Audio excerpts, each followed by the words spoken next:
It all starts with this albino sucker in a cave swinging a pickaxe saying he finally found what he wanted. Turns out what he found was paint. He looks at the little creature on his shoulder and thanks Nero, saying it was thanks to him that he managed to find it. This time the Pioneers Corporation is probably going to accept him. He walks out of the cave and from far away sees a city with this colorful glow shining in the middle. There's a parade going on packed with people, and right in the middle of it the colorful squad is walking by. A woman says to her husband, "Look babe, those colorful ones are so amazing. If that little red one asked me to, I'd leave you." The husband says he'd leave her too, because people like them deserve the title they have. They shine so much, and that's what keeps the city protected. But where there's light, there are shadows. And now we're in the Shadow District itself, where they're doing the approval test to enter the Pioneers Corporation. Except our poor albino is getting slammed onto the ground, and a bunch of guys are telling him he's already been warned that this isn't a place for him. The protagonist shows his paint. Like, come on, he brought his souvenir, he's qualified. But the red-haired guy says it looks like he's gonna have to draw it out so the idiot understands. He's filthy, with no color at all, straight up prejudice against albinos.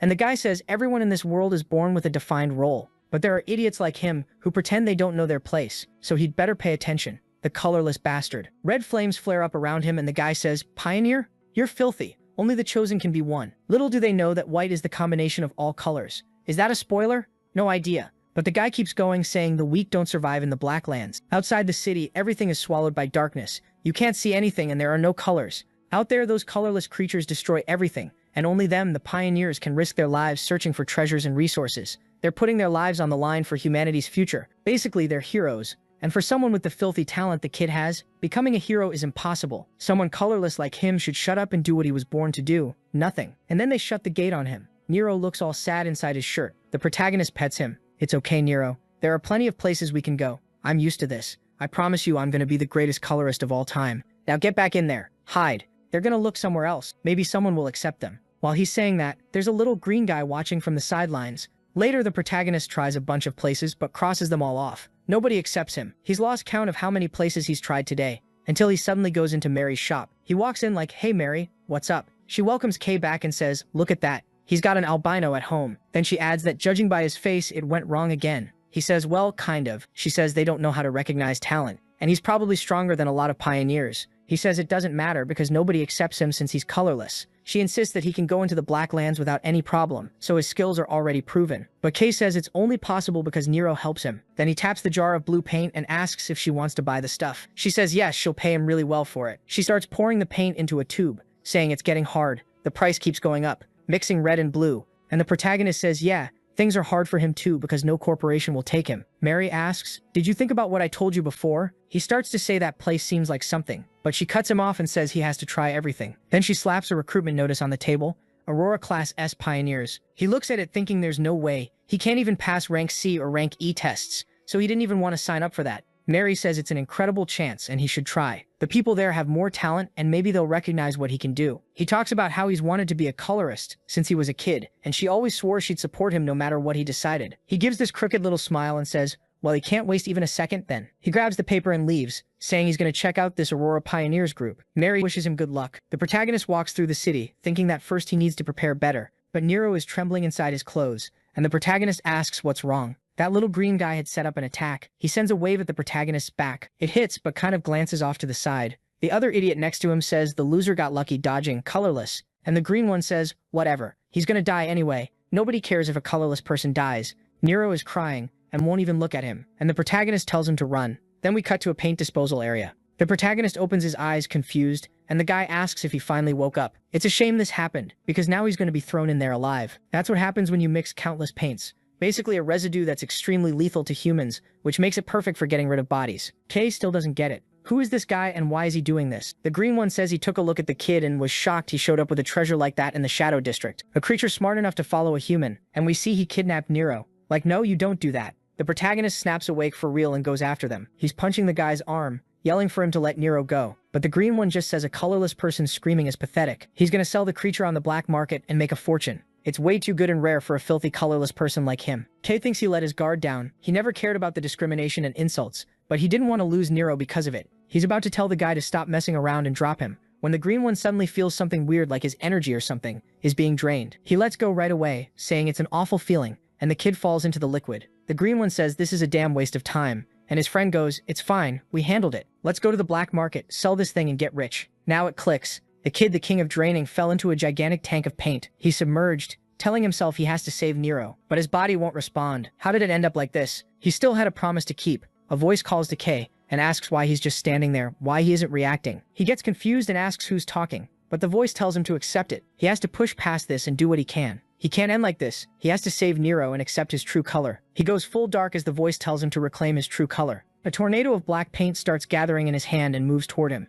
This black and white version of him until suddenly he finds himself in some kind of other place, staring at his own hand, not understanding what's happening. He was inside that paint, and after that he doesn't remember anything. In that moment, he doesn't even know exactly who he is. Then he looks up and sees a dim blue one and a tired green one, and inside a half-open cage, Nero, bright and colorful, crying. Instantly, the protagonist thinks, that's it, I have to save Nero. Suddenly, right in front of them, a pillar of black energy, black paint shoots up, and they freak out. In the blink of an eye, the entire reservoir is emptied. The protagonist is there, total blackout, and the guy says it can't be. This has to be some kind of creature. And right then, a massive paint hand comes at them. Next chapter starts with everything destroyed. An old man says he saw it with his own eyes. A gigantic hand appeared out of nowhere and made a huge hole. We see the green guy, but now he's been albinoed, completely white. And the red-haired guy says, good, at least only those guys were affected. The purple-haired girl says they were rank B pioneers with a pretty mediocre reputation. She just doesn't understand what happened for them to end up with no color at all. He says that doesn't matter right now. They need to figure out what creature showed up in the city. Then an army guy comes running, calling for the colorists. He says it's an honor to meet them. He's the regional supervisor, and what brought them there is the Shadow District. The red-haired one tells him not to worry. He's just there to investigate the creature that did this. He asks where it happened. The guy leads them down the path, and now they're standing in front of a pile of rubble. Seeing that black paint dripping, they're sure those are signs that something passed through. She mentions reports that have been popping up about huge things, but showing up in the middle of the city is strange. Normally the ones you see like that are small and harmless. She's sure it's a new variant. The red-haired one says they can't jump to conclusions. First they have to find what did it, which is obviously going to be hard, because it looks like it ran far away. Scene changes to someone breathing with difficulty, collapsed on the asphalt. Nero is tugging at his black hair, and then he suddenly gets up. The albino kid is gone. They painted him. The protagonist wants to know what happened. He's sure those bastards threw him into that pit. He starts remembering falling, absorbing the paint. He looks at his hand, not sure if he did that. Seeing his hair, he notices it's black. But how is that possible? And also, where is he that it's so dark? He asks Nero for help, and Nero suddenly hops, spins, lights up, and reveals he's surrounded by creatures on all sides. The protagonist immediately realizes he's in the middle of the Blacklands, a region only accessible to pioneers above rank B. Strangely, all the creatures are gathering around him. He tells Nero they have to get out of there, and he takes off running. A creature lunges to bite him. Nero flashes, they slip past. They start climbing and sprinting through the area. But the protagonist feels weird. His body feels insanely good. He's running with everything he's got and doesn't feel tired at all. He's jumping higher, moving faster, full of energy. Another creature tries to bite from the side. He thinks he's dead, throws up his arm to block, but the creature breaks its teeth, biting his arm and runs away. Kay just stands there thinking, what was that? It bit him and ran? That kind of resistance to fatal blows in theory was the power of color. Nero flashes again and they see a giant cyclops staring at him. He wonders what one of the forest's biggest predators is doing there. Before he can figure it out, he gets blasted in the middle like a bazooka hit him and he's thrown far away. Nero tells him to get up and he's smashed into the wood, saying that was close. But for some reason he smiles, with this strange feeling that he can win. He finally got the color he wanted so badly. Now everything is different. He doesn't even need to run anymore. He just has to remember that feeling from when he fell into the reservoir. Flashbacks hit, the black energy wraps around his body again and he goes full dark mode. Honestly, the kid has an aura. The Cyclops roars and comes in to smash him, but he plants his foot, clenches his fist, and punches straight through. So hard it feels like the whole forest moves with it. Then the protagonist opens his eyes, shocked because he's seeing the entire world in colors, something he didn't even know existed. He loses his balance and falls back to the ground. Then he realizes his color is kind of running out. Looks like the more he uses it, the more it gets drained. He tells himself this pace won't work, until that strange voice says the prey is right in front of him. All he has to do is devour it. If he doesn't want to die, he just needs to reach out his hand. When Kay touches the creature's body, everything suddenly starts getting absorbed into him. Nero stares, kind of scared. The energy expands through the forest, and when it returns to him, he's recovered. He really is the king of draining. Next chapter, we're in Mary's workshop. She glances to the side and welcomes this weird person standing there. Hey, what brings you here, sir? You looking for something specific? But the person walks closer without saying anything. And she goes, sir, you look really suspicious. If you come any closer, you're getting a screwdriver to the head. The protagonist jumps, she backs off, and then he starts pulling his hood down, telling her to calm down because it's him. She's standing there totally confused until it finally clicks, and she asks what happened to Kay's face. A little later, she's still shaking, tools in hand, saying she's never gonna forgive those damn miserable colors. The protagonist says it's fine, he already got revenge. He drained them until they turned pale. But she fires back that he vanished out of nowhere. She'd been worried something like that might have happened. Still, she's happy he's okay. Because surviving after falling into that warehouse and still ending up with a color is basically unbelievable. On top of that, he got black, the color of creatures and monsters, so people are probably going to assume he's evil. This story's kind of racist, isn't it? The protagonist says that's in the past. He's a colored now. He's going to put all that aside and focus on taking the entrance exam for the Pioneer Corporation. He only stopped by her shop because he wants to borrow some clothes and gear, and he promises he'll return it. She laughs and says, yeah, he said that a whole bunch of times. But fine, she'll treat it like an investment. She tells him she's got the perfect item that matches him. Let's see. We're getting to the day of the color test. Better watch out, because the Drainer kid is about to show up. The blue-haired guy asks how many people came. The other one, the tired green-haired guy, says there are a lot this year. But that's normal. This competition is always like that. 83 says, damn, I never thought I'd actually take the big test. And the red-haired kid says he's anxious too. Joining the Pioneer Corporation of the Tomb was everyone's dream. Out of all of them, that was the corporation taking the most territory in the Black Lands, packed with S-ranks and a bunch of insane colorists. They're the hope of Bright City. The problem is, looking up front, there are tons of talented people with multiple colors. Like that cyan girl, her style is nice. And they're annoyed because even the rookies this year, like the pink-haired kid, are already super colorful. But the one who clearly stands out the most is him, the green swordsman, Gale. Everyone already knows this guy basically has a free pass into the company. They say he can wipe out countless creatures all by himself. The only downside is he's got a violent streak and got kicked out of his last corporation, which is why he ended up here. 183 says, I'm not scared. Those guys are nothing. Give me a little training and I'll win easy. The red-haired kid goes, all right then, go over there and hit him right now. He's waiting. Gale's standing there bored, saying this test is trash. He was hoping to see at least one S rank, but nobody here stands out, until he glances to the side and spots the cyan girl. Me and Gale have similar interests. I agree. She's interesting. And he's eager to see how she stands out and how she reacts. He starts walking over with that big hand like he's about to grab someone by the head, when suddenly the loudspeaker announces that entry into the Pioneers of Dawn is starting now. Then the blonde guy shows up, total Naruto vibe. They say he played a huge role in the last large-scale attack. And with this many colorists showing up today, recruitment is going to be serious. Everyone's saying it's crazy seeing an S rank up close. He's on a whole different level. The blonde guy greets everyone and says anybody on his team needs to have a goal. Could be money, power, honor, could be women. He says it doesn't matter. In the end, you need skill to get what you want. And they only want the skill of people who actually get what they want. He wants the hungry ones. Basically, if you're strong, nothing else matters. And that's exactly why the first test is a tournament. Because the most important skill for a pioneer is combat. Out there, it's survival of the strongest. So today they have to prove they're ready. Step up. Number 126 and 286. People start thinking, damn, 286 is screwed, getting a 1v1 like that right away. But Gale is smiling, totally relieved. He'll get attention in the very first match, except he runs straight into the hooded kid. Gale's confused. Who's this weird kid? He's got this strange hood, awful posture, looks weak, so whatever. Gale draws his sword. Good thing you showed up. I was bored and I'm done holding back. Everyone's like, holy crap, look at his sword, huge and shiny. Then he multiplies the sword. The crowd loses it, saying that's an insane ability to master at his age.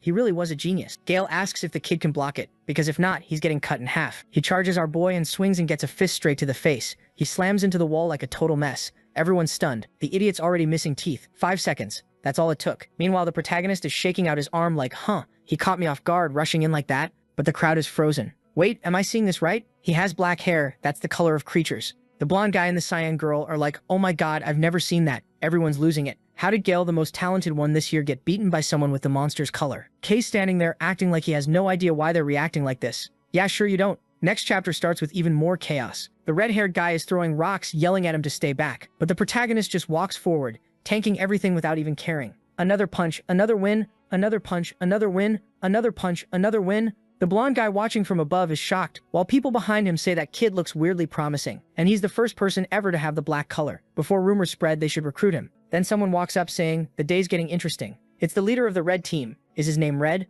No idea. Maybe his name really is Red. He asks about the exam and everyone wants to know what he's doing there. He says he's just taking a look. People keep pushing, saying, doesn't he have a mission to handle? Red tells them not to worry. That thing already gave him a headache, but he still has time to watch this. So anyone here worth recruiting? The woman on the left says yes, someone's getting amazing results, and she's not talking about the young lady from the Cyan family. She means someone unique. Red looks over and immediately goes, hold on, Black? The guy says yes. This kid beat one of the favorites and his results are ridiculous. Basically, he's already passed. The blue-haired woman asks if it's that boy, but she doesn't even finish, and Red just says yes. A new color showing up right after that incident is really suspicious, but for now they should just observe. Everyone who sees the kid thinks the same thing. With strength like that, he's guaranteed to become a pioneer. The protagonist knows he still has to be careful. If he overuses this power, he'll lose his color, and then it's over. Then in front of him, there's a leftover colored pillar, and Cyan number 17 is declared the winner. She's Cyan, her power is ice, and she uses a sword. What a combo. Everyone says that family is always impressive. Exactly what you'd expect from the daughter of a prestigious house. She walks down from the stage,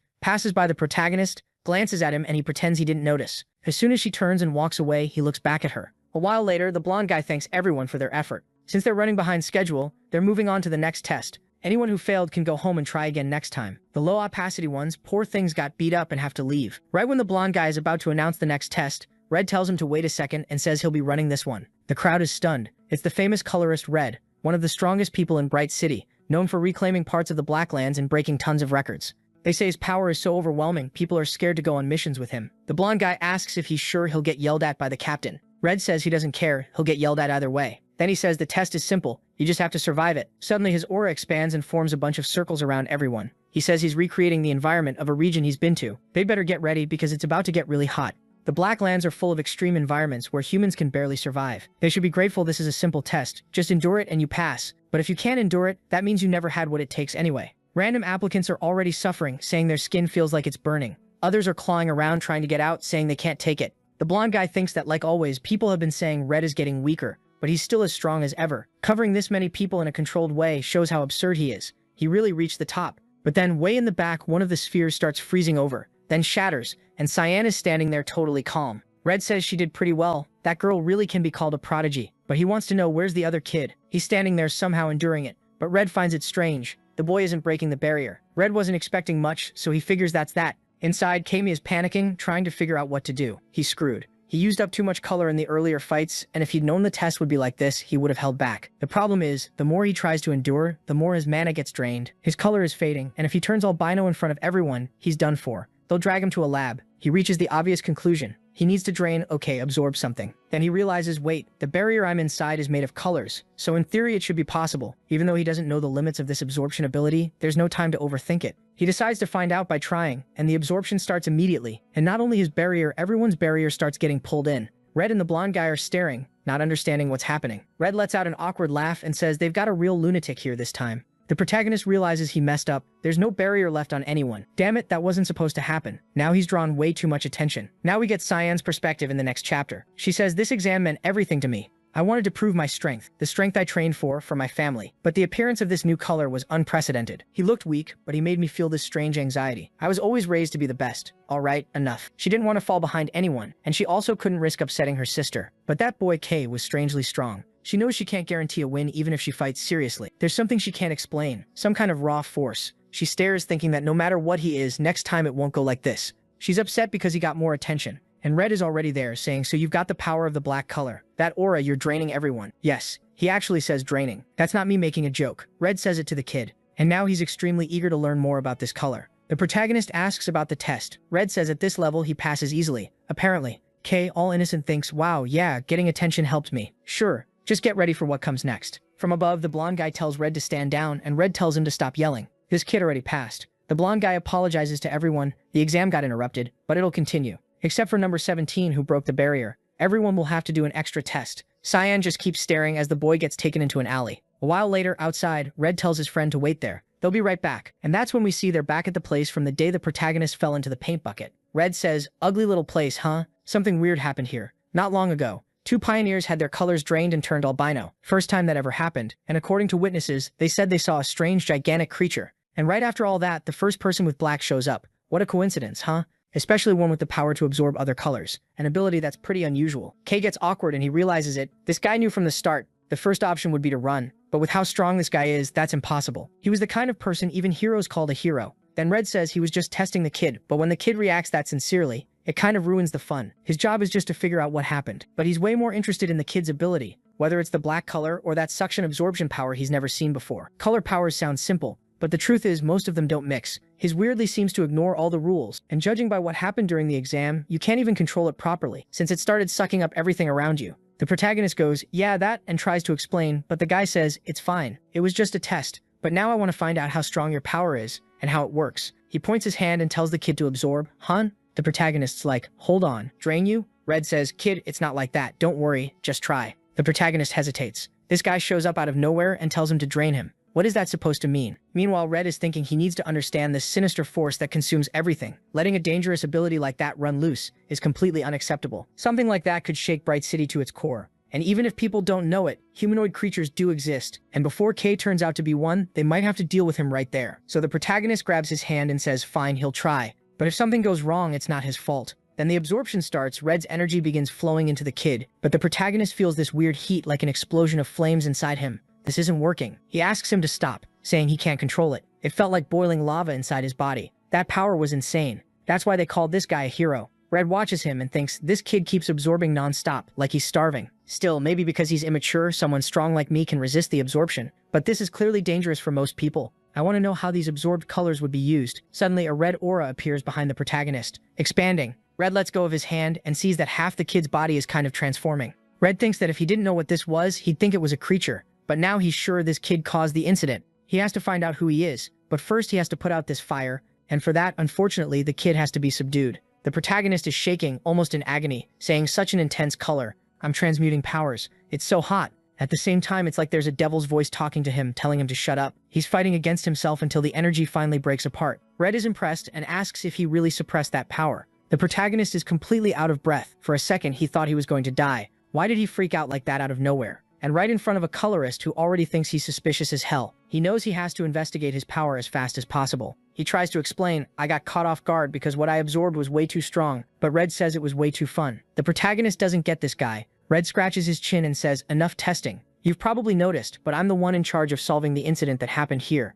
Unfortunately, I have to find the culprit. And now, right in front of me, I've got the perfect suspect. You should know there are way more people watching this case than you think. And the moment your ability starts leaking, you'll be an easy target. Even if it was a breakout on the outskirts, it's still going to cost hundreds of millions because of the ink disposal. Obviously, leadership will decide your power is dangerous, you won't have the money to pay, and in the worst case, you'll be turned into a lab rat. Kay is furious. They've put him in a terrible situation. And the worst part is he's a victim too. How is he supposed to get out of this? Red says, but imagine if you were my student. Think I'd help you? Right away, the protagonist goes, oh, my teacher. Okay, I'm in your hands. And this Red, after the kid did that absorption, wants him at his side. Epstein Red, no way. This has to be on purpose. Red says, you know you'll have to do a few favors in return. Can you handle that? The protagonist says yes, he'll do anything Red wants. Red stares back and asks, you sure? Anything? Okay. Next chapter, we see a little black mouse, kind of scared, running as a tank rolls by. The protagonist is looking out through the glass, saying he's never seen anything this far out before. Looks like it's his first expedition as a pioneer. The green one calls out to the black-haired kid and tells him to sit down already and stop making everyone nervous.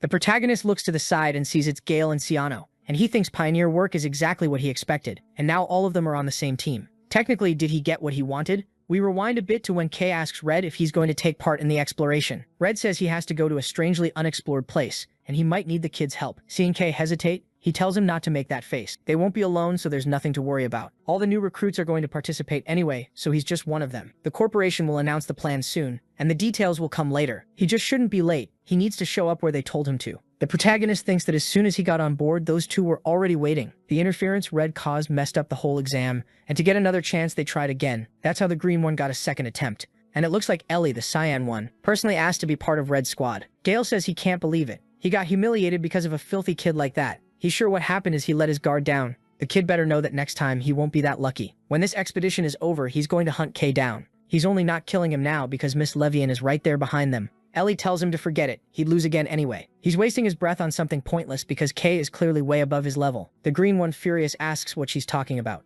while the protagonist notices she seems to handle this guy pretty well. Then suddenly she says she's the one who's going to fight Kay first. The protagonist is shocked. He thought she was going to protect him. She says they exchanged some great looks earlier and agreed on it. The protagonist doesn't remember doing that, and she immediately tells Gale to shut it and stay quiet, because he lost and should wait his turn. The two of them are basically glaring at each other, while the protagonist wonders why nobody told him any of this. Meanwhile, the truck keeps moving farther away from the city. Then they stop at this place that looks like a ship. Everyone gets out, and the protagonist realizes it's the Aurora Pioneers outpost. When he used to go to the Black Lands, he always prepared alone, so he had no idea there were actually corporations and tons of people working together out here. Then Mary, the albino girl, smacks him in the face and asks what he's thinking so hard about. He's surprised, and she says of course she'd be there for his first mission. Even Nero is there. The little guy jumps into his lap. He thanks her for taking care of him, and she says it's nothing. He's family. Besides, now that he's on the corporation expedition, it's an incredible opportunity for both of them. Her abilities will be more useful out there, so it'll be great for her to get experience. Someone with a megaphone interrupts,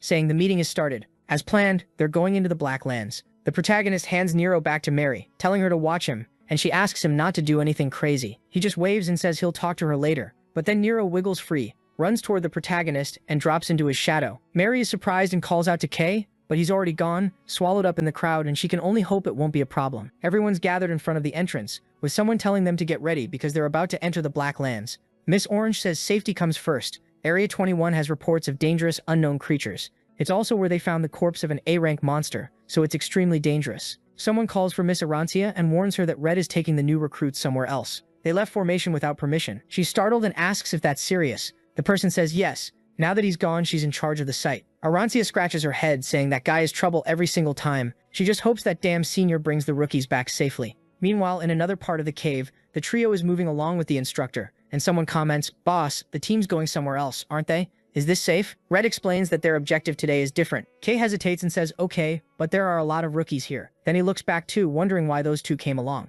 Red said he was only taking him. Gale tells him to shut up, saying they're embarrassed to be behind him, while Tabby says there's no way she'd miss the chance to train with Red. But the instructor warns them he's not planning to train anyone here. He's just going to make sure nobody dies. They need to remember they're a team and everyone has to carry their weight. With that, the team moves out. Right after that, they're all killing the first creatures. Chano swings her sword and pierces a beast, thinking, so this is the Black Lands. The place is really suffocating, and creatures don't stop showing up. The pace here is completely different from training. She has to watch her energy because if she wastes it, she'll end up with nothing. Looking at the protagonist, she thinks she needs to move smart. The last thing she wants is to end up behind Kay. Then she sees him crushing a creature with his hand, calls out to him and asks why he doesn't use a spoits. Even in the entrance test, basically that weapon with a slot to store ink. He says he doesn't use one because he doesn't have one. It was too expensive, he didn't have the money, so he decided to pass the test without it. Gale and the other one are shocked. That's exactly it. The spoit is a required weapon for pioneers to fight creatures. To defeat monsters, you mix colors inside the spoit, creating different effects. But this kid is killing monsters with his bare hand. Gale is shaking with rage.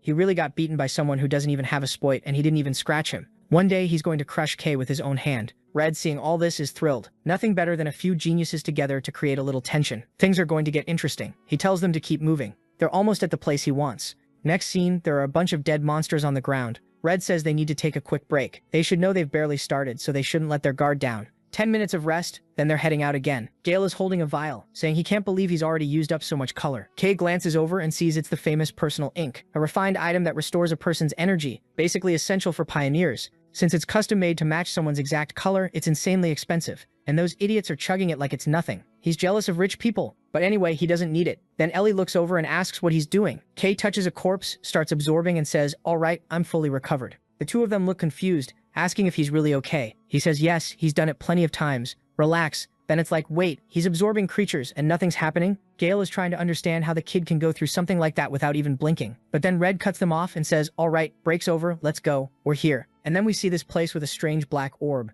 Everyone wants to know what it is. Red says it's the reason they came all the way here. He conjures a flame in his hand, attacks the orb, and nothing happens. Then he says, well, as you can see, you can't break this thing with brute force. It looks like it absorbs attacks and gets even tougher. And that whole absorption thing makes him think of Kay. That's why he had this gut feeling that maybe the Cade's power could get rid of that barrier. As far as he knows, inside the barrier there's a path leading to some ruins, and in those ruins they're supposed to find the mission target, an item known as the Stella Fragment. The protagonist is surprised when he hears that, while the others are like, wait, I've never heard of that, what even is it? Kay gets dead serious, and Red says, it's something the Shining City is desperate to find. I'll explain later. But for now, let's get rid of the barrier. Kay's like, alright then, steps up, reaches out his hand, activates that big suction thing, and the whole sphere starts getting pulled in. Red's impressed it's actually working. The barrier is fading. He says, Kay, that power of yours is going to be really useful. But then the entire ground starts shaking. Gale's trying to figure out what's going on. This looks like it's taking way more force than he expected. And with all that noise, it's going to draw other creatures in. Sure enough, the whole place goes crazy. In the blink of an eye, they're surrounded by monsters.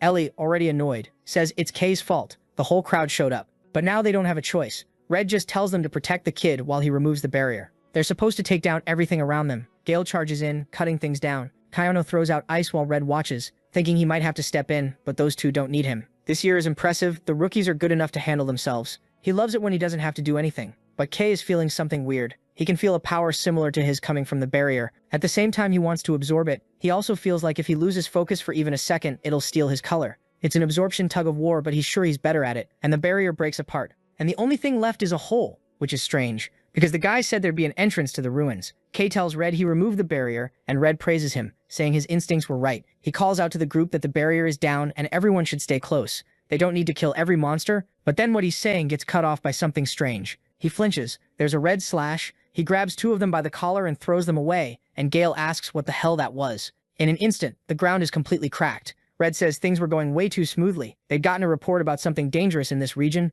but apparently it's the worst it could be. There's someone coming from the back, kind of human. Red comments they don't have time to mess around. The figure is pale, half monster, covered in weapons. Red tells everyone to listen. They're going into the ruins right now, and they're going to work together to find the Stella fragment. Does he trust they can do it? The protagonist asks if it's really just them, and Red shoves him in like, yep, go. The three of them fall, calling for the boss, while he stays up there face to face with the final boss. The protagonist finds himself in the middle of emptiness with a strange pain. He turns on the lamp, wondering if this is the ruins, and then he sees it looks more like a completely destroyed city. He's confused. How can something like this exist underground? And it's dark as hell, so he needs to find some kind of light source. Then he sees Gale and Ellie nearby, and Ellie says, well, we're screwed. We're stuck in this weird place. Gale adds that everyone's basically lost. What are they supposed to do? The place is way bigger than he expected. Still, he's impressed. These are clearly signs of some other civilization. The problem is they have to find this Stella fragment without even knowing what it is. The protagonist thinks Gale isn't wrong. This could take forever. If Nero were here, he could help. And right then Nero shows up, nudging his foot.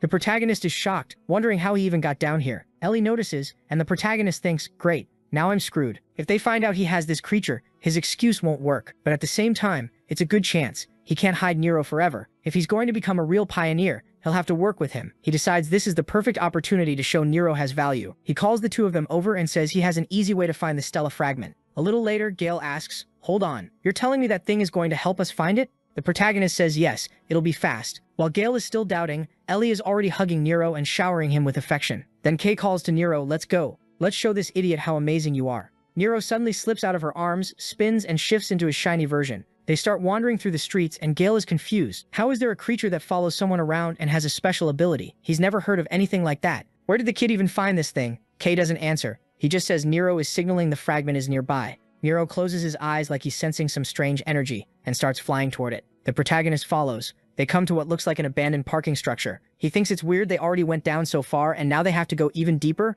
but Gay tells him to stop being scared. If this is the way, then let's go. Now they're in a room with pillars marked with numbers. Ellie says it's way bigger than she expected. The protagonist tries to figure out what this place used to be for. Nero changes direction. So did they find something? Then a metallic foot slams into the ground. The trio braces themselves. Gale reaches for his sword, saying he found something. All right, but what is this weird robot in front of them? The thing starts analyzing them and spits out code 81, CFF4. Gale gets code 7DA97C, and the protagonist realizes it's scanning their colors, hex color codes. Then it scans him. Color 0000 detected. Black witch color detected. Target must be eliminated. And it immediately smashes him, sending him flying back. He yells, asking if the thing's gone crazy. Gale and Ellie come in from behind, saying that whatever this creature is, they should crush it now. The protagonist throws a punch into its punch, but the impact shocks him. Its hand is way too hard. The monster raises its arm to hit again, but Ellie lands a strike to its neck. The thing turns toward her, and Gale hits it from the other side, striking its arm. Ellie's confused. She just attacked with color power, so why didn't it even scratch it?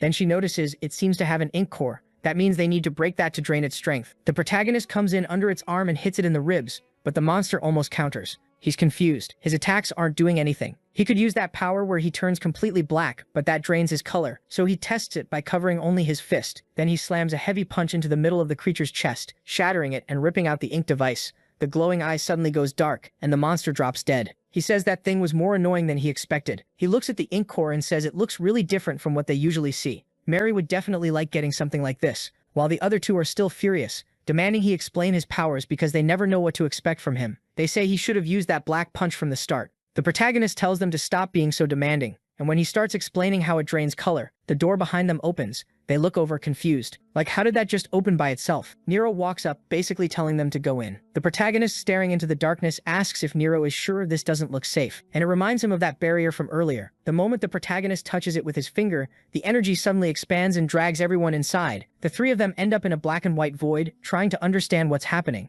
It's completely dark and nobody can see anything. Then Gale looks down and sees his color is completely gone. All three of them are colorless. Only the protagonist still has black hair. The next chapter cuts to the East Administrative Office. Someone slams a hand on the desk, yelling that that damn kid disappeared. He orders them to find where he went and asks what they're doing. A guy holding a paper stammers that he went on an expedition with Red, and he left a message, "Don't stick your nose where it doesn't belong." The director is furious, saying that idiot took someone black with him. How can he bring someone that dangerous out into the field? Red must have lost his mind. He was a hero, but this time he went too far. When that giant hand appeared in the city, they worked hard to cover it up. But now the council is already a mess, with everyone saying the black tide has started again. How is he supposed to talk to the council now? Nothing is going to get resolved. Camellia, the girl with two colored hair, tells him to calm down. The director is in a terrible mood today. At this rate, he'll end up in the hospital. Camellia is the captain of the Pioneer Corps. She says she knows he's worried, but if Red went, then he has a plan. He's the most reliable security person they have, and definitely the best suited for the job. If he brought a high-risk person, then he must be aiming for something unexpected. She's sitting there looking off to the side while the director says the last thing they need right now is doubt or distrust. She's irritated too, saying this whole thing is way bigger than it looks.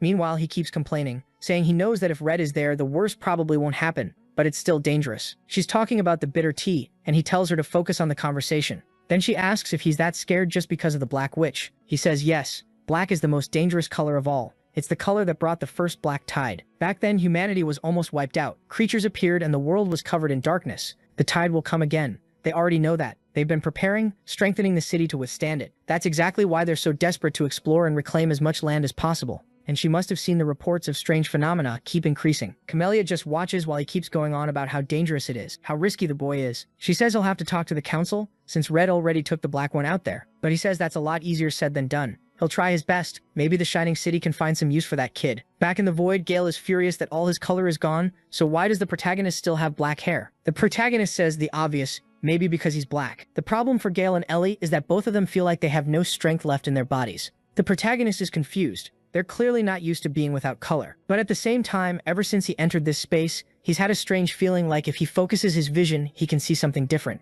Then a bunch of strange voices start echoing through the area. Gale gets ready to draw his sword, telling whoever's there to show themselves. The protagonist feels like he's heard that whisper before. It's that feeling that something bad is about to happen, and then there's a long-haired figure behind him. When the protagonist turns around, they all look confused. It looks like a creature, but they didn't sense anything when it arrived. Then the girl points at the protagonist. His vision suddenly blurs, and he sees a city with a portal in the middle. Gigantic creatures of darkness destroying everything. Up above, the witch is flying, staring down at the planet. The protagonist wonders if this is a memory or reality. He doesn't even know who he really is anymore. Then a voice says that if that's the case, he needs a name, and says K is his name. He should find his own light and color. The protagonist jolts awake, breathing hard, asking what the hell that messed up scene was. But deep down, he's sure he saw Lumiel. Then his moment gets cut off by Ellie and Gale yelling for the enemies to come at them, saying they'll take them down. But at the same time, he looks back. She's on the ground, and someone is slicing through the air. The guy's standing there with black ink leaking out of his eye, saying he's gonna kill everything in front of him. Meanwhile, Ellie's apologizing to her sister, promising she'll never do it again. The main guy can tell neither of them is doing well. They really shouldn't stay there standing around for long. Then Nero comes flying in, and the main guy's relieved. At least Nero's safe. The little thing starts doing this goofy dance and looks like it's pointing in a direction. Kay realizes Nero's found a route, but they still needed to take care of those two, so he asks for help using his ability. Nero's light spreads out, clearing that black energy out of both of their eyes. The main guy tells them to stay there because he needs to check something. Then he follows Nero's trail, but it feels like he's been walking forever and still can't see anything. And the whispering won't stop, saying something about how no color can ever stain you. Kay's already sick of all these cryptic lines that don't mean anything, until he spots a bright star shining at the top of the sky. He looks like he knows what it is, and he takes off running and finally finds Stella's fragment. Just from the look of it, it's definitely what he was searching for. But the shape is different from what he expected. Maybe each fragment has a different shape. Either way, he needs to grab it and get out of there. He's tired of that creepy place. But when his hand gets close, he sees the fragment is a mix of countless colors. And the second he touches it, all those colors look like they're getting absorbed into him. The main guy realizes he had zero intention of activating his ability, so why did that happen? He decides, fine, whatever. He already pulled his hand back and it seemed like it only happened for a moment. But then in the blink of an eye, all the darkness covering the room breaks apart, and he can see his friends way off in the distance. He realizes that place is full of mysteries. He walks up to them asking if they're feeling okay, and they want to know how he ended up fine in all that darkness. He tells them to focus on what matters most. He found Stella's fragment. Gale takes a look. Well, it's not what Red described, but it's kind of small. Ellie's more impressed by how many colors it has, but she also wants to know if Kay really wasn't affected. He says yeah, he feels totally fine. Then out of nowhere, Nero opens his mouth wide and eats the fragment. All three of them freak out, and the main guy asks what he's doing. Gale grabs the little creature and starts shaking it, telling it to spit it out already. At the same time, the place starts collapsing. The three of them have to run so they don't get buried. And then we see outside people gathered around that huge head. Arancia walks up to some cuts in the ground and says she knew there was a dangerous entity there, but she never imagined it would be something like this. The guy behind her comments that it must be that thing. She says yes, the battle addict, the human-shaped creature known as the Sword Demon. She thought it was just going to be a simple territorial dispute, but of course one of the Black Witch's hands had to show up. And the worst part is, every time that bastard appears, it's a huge problem before it disappears again. So she says the investigation has to end there, and everyone needs to fall back. Someone says they're almost at their destination, and she answers that the minimum objective has already been secured. They got ink and raw materials, that's enough. The rookies also got to see the Black Land, so that's already plenty. But then a red ink explosion goes off behind them. Right away, everyone assumes it has to be Red. If a fight's breaking out like that, the demon has to be nearby. And then a flash comes flying their way. She tells everyone to get down. The slash looks like it's gonna hit dead on, but she swings her hammer and smashes into the attack, dispersing it. Immediately, she announces the expedition is over, and everyone is to return to the forward base. She's gonna help Chief Red. The blue guy next to her says he'll guide the group and tells her to be careful. And with that, Arancia charges in. In the middle of the chaos, we see Red fighting the sword demon head-on, straight up. The creature pulls a spear from its back and throws out this Spartan-style strike, but Red blocks with his katana, redirecting the attack to the side. The monster closes in again and goes for a hit to the head, and Red, looking bored, just keeps defending. The sword demon is surprised, because not only did Red block, he also created a red explosion right in front of him. As the creature recoils, someone praises the distraction Red created. It's Arancia coming in from the side saying he's not getting away. She lands a clean hammer hit, and the creature gets slammed into the ground hard. She lands, and Red says, "Whew, that was close." But unfortunately, the thing is still standing and coming at them, so clearly it wasn't enough. Red says it's fine. With the color she has, this will be easy to handle. They just can't hold back. Arancia says they're lucky she got there before he did, because nobody likes seeing Red fight seriously. She stomps, lifts her hammer, and says it's time to break another one of the witch's hands. The demon just stares in silence, until someone suddenly says, "Almost there." Everyone looks back toward the hole, and the main guy's group is climbing up, telling each other to stop pushing and all that. The three of them come up from below, with the main guy saying he's never been so happy to escape a place like that, and there's no way he ever wants to go back. That's when he notices the demon in front of them, and right after that, Red and Arancia are there too. They both rush forward, warning them to be careful. They shouldn't try to fight it at all, but that's exactly what they all do. And then one slash from the demon breaks both of their blades. Gale looks like he's about to die right there, but then Kay steps in front, activates that black ink protection on his arm, except the cut hits his whole body. And just like that, he's wrecked, drops to the ground. Gale gets hit in the stomach, and Ellie gets grabbed by the neck and pinned. Right away, the demon tells them to stay still, and demands they tell him where the damn key is. If they don't obey and answer, everyone's gonna die. Then we see that poor Kay didn't just lose his arm. Nero's there crying over his little body. Red is furious at that bastard demon, while Nero is just watching him from behind. The main guy's hand starts moving, and the demon says the girl's gonna get cut if they don't decide. Arancia tells him to stop. They have no idea what he's talking about. But right then, Kay gets back up. When the sword demon looks back, he panics and asks who he is. And the main guy stands up too, his arm already rebuilding itself, covered in black darkness. The sword demon can't understand how this kid got up, or why he's seeing the color black in a human. The main guy reaches his hand out and starts draining him. The sword demon gets pulled in, while the two leaders just stand there in shock. And the demon ends up right in the main guy's hand. Arancia grabs the other two and tells them to get out of there right now. Red's thinking the black has completely consumed Kay, like he turned into one of those people from the so-called Black Hand. The sword demon realizes his very existence is being drained. That wasn't a hallucination. He definitely had the same power as her. Are we talking about the little witch? Some strange voice says it's him. He's the key. Then little mouths appear around the main guy's arm, moving toward the demon. The demon yanks his sword out and starts cutting everything. He knows he can't face the kid like this, so first he has to tear off his limbs. He throws out a chain of slashes that blasts across the whole ground, but the sword does nothing to the boy's body. The main guy grabs the demon's sword, and the little mouths keep creeping up from his foot. The demon backs off and barely dodges, freaked out that he's been put in this situation. But then someone to the side asks what he's looking at, and Arancia, as always, comes out of nowhere with that hammer and lands a clean hit, smiling like a maniac and asking if he feels like dying today. Her hit blows up the demon's sword. He glares at her, furious, knowing this is dangerous. He needs to retreat and report to the others that he found the key. Arancia sees him backing off and starts cursing him out, telling him to stop running just because he's losing. Red moves in and she tells him not to let that guy enter the depths. And then Red calls out to him, asking where he thinks he's going. Seriously, kid. He conjures the fire of annihilation and a huge red slash comes down, ripping through the demon's arm. The whole ground gets torn apart and the severed piece drops like meat hitting a grill. The sword demon is stunned because that was a chroma ability. And Red tells the bastard to stop trying to run. Wasn't he the one who told them to fight seriously? Because if that's how it is, he's getting sent to hell along with his friends. Another chain of slashes tears into him, but he looks back and says next time it won't end like this. The key will belong to him. Then he slams into a wall, dives into the black ink, and disappears.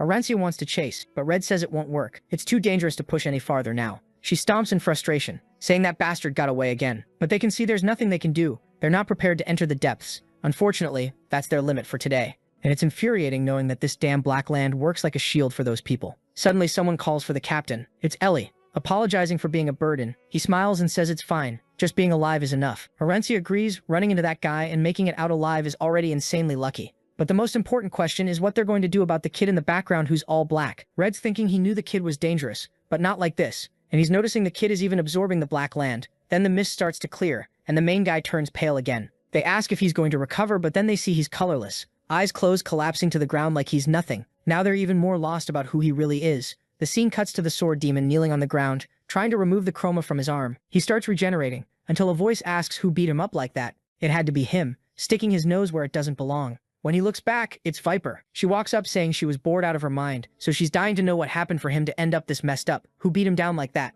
She looks to the side, sees some chroma and says, traces of scorching heat, so you must have fought Red, huh? And you still managed to come back alive after that hit. Still, it's funny seeing you try that hard. It's almost hilarious. The sword demon is furious, telling her to shut up and get lost, but she keeps going, saying that guy is way too strong for a human, which is kind of weird. Too bad he fights by burning up his own life, so sooner or later he'll destroy himself. There goes the twist. She keeps pestering him, telling him to answer how the fight went. She saw the Black Witch's curtain open, didn't he see it too? Does he know how that happened with that creepy stare? He's seething, thinking there's no way he's telling her anything. If they find out the key's identity, it'll be a massive problem. And of course he wants that boy for himself. He leaves and Viper just stands there bored. But then she smiles, saying when he acts that suspicious, it just makes it obvious there's something interesting going on. Whatever, she'll figure it out on her own anyway. Her shy version agrees. She's right. They don't need that idiot. She's sure he did something that opened the curtain, and it has to do with those people from the city, since he fought Red. If they move a few more creatures around, the clues will show up. Staring ahead, there's a fox with 36 tentacles, warning that they're going to have to stir things up.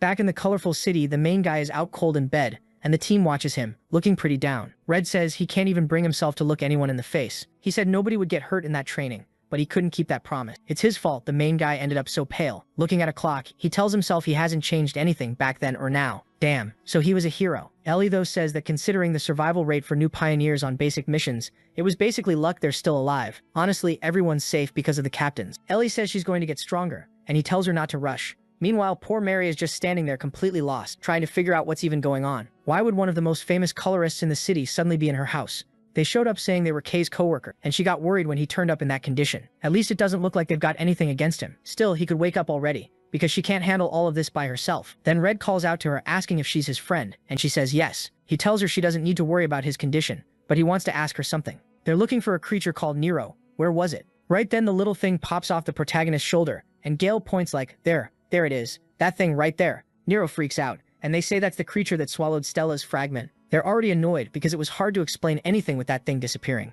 Nero starts bouncing around, jumps on one person, then another, and ends up falling into Mary's lap. She lights up saying she was worried. She knew Nero had been hanging around in Kay's shadow, but it never showed up. She says she's happy it's okay, while Red says there's something familiar about it. Then seeing Nero's mouth open with a glow inside, it suddenly spits Stella's fragment out. Red just stares, shocked, while Ellie says, "Thank God, I thought we were gonna have to pull it out of that thing." Then he reaches out, grabs it, and says they finally found another piece. How many sacrifices did they have to make just for this? The scene cuts to someone yelling that it's dangerous. Ellie and Gale weren't going to be able to stop it. He had to help. An attack slams into the sword demon, and it turns out it was a nightmare. The protagonist jolts awake, breathing hard. Right then he looks over and Red is there holding the fragment with everyone else around. He immediately asks where he is and where that guy went. But the biggest problem is he has no color at all. How is he supposed to explain that now? He's screwed. He's going to get kicked out again like last time. But Red tells him to lift his head. Did he commit some kind of crime to be making that face? His appearance doesn't matter. What matters is they pulled off something incredible on their first expedition. Red didn't expect them to get that far, and he'd better be ready, because they're going to be using him a lot. Then he welcomes him to Team Red. Mr. Albino gets all emotional and goes, "Okay, thank you." With that, Red heads out like, "Alright, talk about whatever you want. I'm going to meet with Lord Luminous. Feel free to take orders directly from the pioneers." And he's gone. Now they're alone, and Ellie asks the protagonist if he remembers anything. What happened after he passed out? Kay thinks it's better not to talk about it too much and says, honestly, he doesn't really remember what happened. Ellie closes her eyes and goes, "Alright then, keep your secrets." He tries to explain he's serious. His memory's actually messed up. But changing the subject, he asks how he's supposed to turn black again. Mary suddenly tells him not to worry. She already had something ready for this situation. Everyone's getting along and she pulls out a bottle of black ink she grabbed from the dump. Ellie asks why she brought that disgusting stuff. It was literally trash, wasn't even called ink. It was just waste. While Kay opens it, he says he knew he could count on her for some exclusive ink. Someone says he can't be serious. That's basically poison. But Kay takes a big gulp anyway. His hair starts getting dyed and he says he's good now, feels great, fully recovered. Mary even tells the other kids that if it's not enough, she's got more saved up for him and he thanks her. Then Gale turns and asks if they're done with the fake nonsense.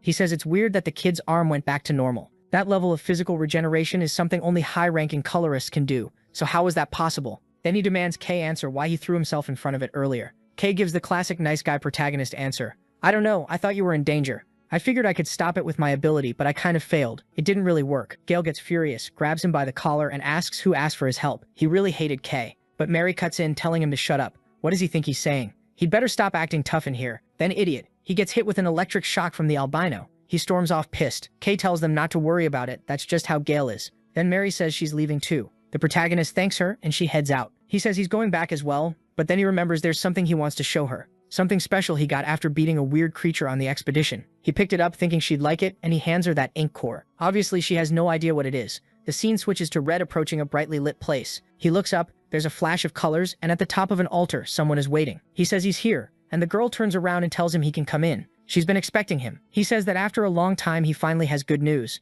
Just like he predicted, they can now open the Black Witch's curtains. Lord Luminous. Luminous has serious presence, totally otherworldly. Albino, huh? Goes perfectly with that kid who absorbs everything. Back at Mary's shop, she says it's incredible. She'd seen something like it in books, and she's sure it's ancient civilization tech, a device that uses ink as fuel. They'd seen similar things before, but this one's efficiency is ridiculous. And to think there was a golem in the ruins still moving to this day using that old ink-insane technology. The protagonist in the background says it just looks like a normal core. Is it really that good? She says, of course it is. Top exploration troops only find one of these maybe once a year. She wishes she'd lived back then when ink tech was unbelievable. But now it's all lost to time. He says if it's that rare, it must be worth a fortune. So why not sell it? She calls him an idiot. Did he forget she's an amazing mechanic? Like she cares about money. She's going to take it apart and study everything she can. And he should expect something good because right now she's getting a bunch of ideas. She's going to build something incredible for him. She starts analyzing it, and the protagonist thinks she looks happy. So it was worth it. You can even tell the art style shifts a little and gets softer, kind of prettier. When he's about to leave, she says someone was looking for him. When she went to the dump to find ink for his recovery, she saw some weird people who wanted to talk to her. At first, she thought they were just thugs from the sector, but they knew who both of them were. A guy with glasses came up asking if she was Kay's friend, Miss Mary. He wanted to meet the bearer of black, everyone's been talking about. That's what they said. As soon as she realized they seemed like trouble, she got out of there, so he should be careful. He thanks her and she tells him not to get involved with strange people. Now he's outside, thinking he feels uneasy. Security in this sector clearly isn't great. And the way he said things, they're definitely going to come after him for some reason. Walking through the streets, he's exhausted. It's been a long time since he's been home. He just wants to rest. But something he's been noticing is that the number of homeless people seems to be going up. If the people who usually stay underground have come up here, something happened. Is there a gang war going on or something? So there's an even deeper sector than this. People even poorer than you. The world's really messed up. Suddenly, Nero slips out from his shirt and starts pointing toward a dark alley. The protagonist says, Nero, you know dark alleys are insanely dangerous in the Shadow District. But the little thing keeps tapping insistently, and he realizes there has to be something there. So he decides to test something he's been practicing and covers just the area around his eye with his power. He remembers that when he's covered, his vision changes. He can see much farther, and the colors get way clearer. He activates that inverted vision, and immediately, deep in the alley, he can see someone glowing. It looked like luminous. He asks who's there, and the person suddenly takes off running. He wonders if it's the person who was trying to find him. If it is, he needs to figure out who it is fast. But when he turns into the alley, he runs straight into a place that's completely colorful. The shadows from the passage he came through dissolve, and she appears behind him saying she didn't want to reveal herself right away. But he should feel happy and proud because meeting her isn't something most people ever get to do. She's pretty full of herself too. The protagonist jumps and she says she's been looking forward to meeting the child of black. Her name is Celestia. Wait, wasn't it Luminous? The protagonist is stunned. She has a body that shines with every color. Oh, got it. She's the current Luminous. So Luminous is the title, and Celestia is her name, and she's the peak of the shining city, which just confuses him more. Why is she looking for him, and why has she been watching him? Suddenly, the voices in his head start talking, saying she wants that light. A bunch of hands reach towards Celestia while Kay wonders why this is happening now. The voice keeps repeating, telling him to devour her. Devour that light right now. And Celestia's just standing there like, so, why are you all black like that? I didn't do anything to you. I heard from Red that you were completely consumed by darkness. But you didn't die. And even then you didn't turn into a black hand. You probably have some connection to the witch Nyx and don't even know it. Some people in leadership are suggesting I should get rid of you, but I don't want to. Seeing how much you resist being devoured by the black shows your potential, and your ability is extremely valuable. She's saying all that while the kid is basically having a full-on episode. Then she turns and says they need to talk. She taps her staff on the ground and just like that, his black completely falls apart. No contest. He puts a hand to his face and says that's the clearest he's heard the voice all day, and she surprises him. That's an interesting way to put it. What kind of voice was it? Tell me. Do you hear the Black Witch's voice? He awkwardly says he has no idea, it's just a weird whisper. Celestia tells him to relax a little. She just wants to get to know him better after everything she heard from Red. But before anything else, she wants to express her gratitude on behalf of the city. He's like, gratitude for what? What did he even do? Then her hand goes to her ring and she shows him Stella's fragment. She explains that very few people know what it really means. She truly wants to thank him for recovering that precious light. He tries to say it wasn't him, it was the whole team. She says she understands, but only he managed to open the Black Witch's barrier. He has no idea how incredible what he did was. Not even a luminous like her can open a barrier like that, because the only person with access to it is the witch herself, and those fragments are scattered across the Blacklands, but most of them are sealed inside barriers like that one. They're constantly fighting the witch's black hands to try to reclaim them. but the only fragments they've managed to get so far were a few that were exposed outside that place. Kay asks her to wait. Why is she explaining all this? He doesn't even know how the fragment is used or why Red and she keep saying it's so important. Celestia says she should have explained earlier, but seeing it in person would be way easier than anything she could say. Suddenly, the two of them are kind of teleported to a spot above the whole city, looking out at the barrier of darkness in the distance. She tells him not to panic. They just move to the position where she stays. He's the first person to ever see this, so he can consider himself lucky. Now watch the glow blooming in that darkness. Stella's fragment gives him a pillar of light shooting up toward the sky, and it starts echoing across the whole region. The protagonist just stands there in shock, not believing it. Activating the fragment was pushing back all the black lands. Next chapter. Early the next morning, everyone's celebrating, saying the luminous one managed to repel the black lands. People saw that unbelievable pillar of light, and they can't even believe their territory finally expanded. It's the first time in decades that humanity has been able to take space back. Everyone's curious about what the current luminous one looks like, and others are excited, because new land means new opportunities. You can get new resources, rarer stuff, and ink. The protagonist is at the bar, just listening to everyone talk about it. The city's basically gone crazy overnight, but after what happened yesterday, it makes sense. That Stella fragment made the impossible happen, but she warned him that now that they know he exists, they'll start hunting him to capture the power he has. Still, he doesn't need to worry for a while, because the city will block them, and if it ever comes down to war, they'll always protect him. She wanted to give him everything she could, but right now the city is stretched thin for labor. Resources are so scarce they're barely surviving, and she spends all her strength just making sure the Blacklands don't advance. But Kay has to understand he's special, and a lot of people fear his power, or they'll want to use him. She'll try to prevent that kind of situation, so for now he can keep working as a pioneer. She tells him he can go back, and the place starts falling apart. She really doesn't stop talking. She thanks him for the amazing conversation they had and says goodbye. Basically, she did all the talking. Then we see the protagonist back at the bar, trying to figure out what to do. Mary seemed kind of in trouble because she used up all the ink and he's got free time. Should he go mining like he always did? Probably not. How about not leaving the city alone, kid? He ends up at a place he never imagined he'd enter, the meeting hall where a bunch of pioneers gather. Back when he didn't have a color, he couldn't even get close, but now he can walk in with his head held high. Not that he needs to overdo it, trying to get attention with that black hair. Everyone immediately starts talking. Black? What kind of ability does Black even use? I heard Black crushed it on that exploration. There's another redhead staring at him, saying he wants to know who the kid is that Red chose. The girl in front of the orange tells him to calm down and stop acting like a child, but he asks the orange girl how things went out there. Is he really as good as the rumors say? She says yes. The kid's pretty impressive. The only problem is he has countless unknown unsettling factors. He's someone you need to keep an eye on. The red guy just keeps saying he's curious to meet Kay, the black one. At the desk, the receptionist asks if it's his first time in the meeting hall. He says yes, he's looking for work. She tells him to fill out some forms to get a badge and take the beginner creature missions, since he's just starting out. Meanwhile, people at the bar are staring and talking. That kid's color is disgusting. How can someone be black? He's not even human. Another one turns and says, this is nasty. He looks like a creature. I don't know why those idiots are making a big deal like it's something important or special. Don't you agree, boss? That boss is a washed-out red, thinking to himself that the black-haired kid is unsettling to look at. He's disliked him since that recent mission. He's just a lucky punk who got a colorist attention. He doesn't get why they let a kid like that walk around like it's normal, while he, a veteran rank B, doesn't have the qualifications to enter certain missions. When he sees the protagonist leave, he says, all right, follow me. We're gonna give him a proper purification. Careful. He'll suck you dry. Out in the snow, the protagonist is swinging his pickaxe and mines another chromatic ore. He says it's the first time he's managed to gather this much. He heard mining's been weak lately, so this is perfect. Like ink, ores can be used as fuel, and to make different weapons. He knows Mary's going to be thrilled when she sees it. Thanks to those oils, gathering resources has been easy. Dark hidden, doesn't matter. He can see everything clearly. It burns through a lot of his ink, so he can't use it for long, but it's worth it. Seeing he's filled 2 sacks, he figures that might draw more attention than it should. Maybe he should practice the abilities he's been wanting to use. The first and main one is ink absorption. What he knows is he has to touch something directly, and sometimes it gets out of control. He really needs to remember he has to learn how to use it. But the moment he cracks open the rock, the ink gets sucked out instantly. He starts realizing that the more intense the color he's facing, the more uncontrollable the ability becomes, and it starts pulling everything in. But no matter how many colors he absorbs, it all mixes together and turns black in the end. In theory, each color has its own traits, so couldn't he use their powers separately? Because if you think about it, black contains all colors. Maybe like the luminous one, he has access to everything. He decides to focus for real. Like that moment when Red used that energy. He wonders if this is what it feels like, a heat that makes his whole body feel like it's burning. Suddenly the power collapses. He realizes it won't be that easy. What he doesn't notice is there's a little rat watching from behind. A while later, when he's heading back, guess who's waiting? Saying the slow bastard finally crawled back. It's the 200-year-old quartet. Just humans, just a bunch of old guys, asking if the city's celebrity is done for the day.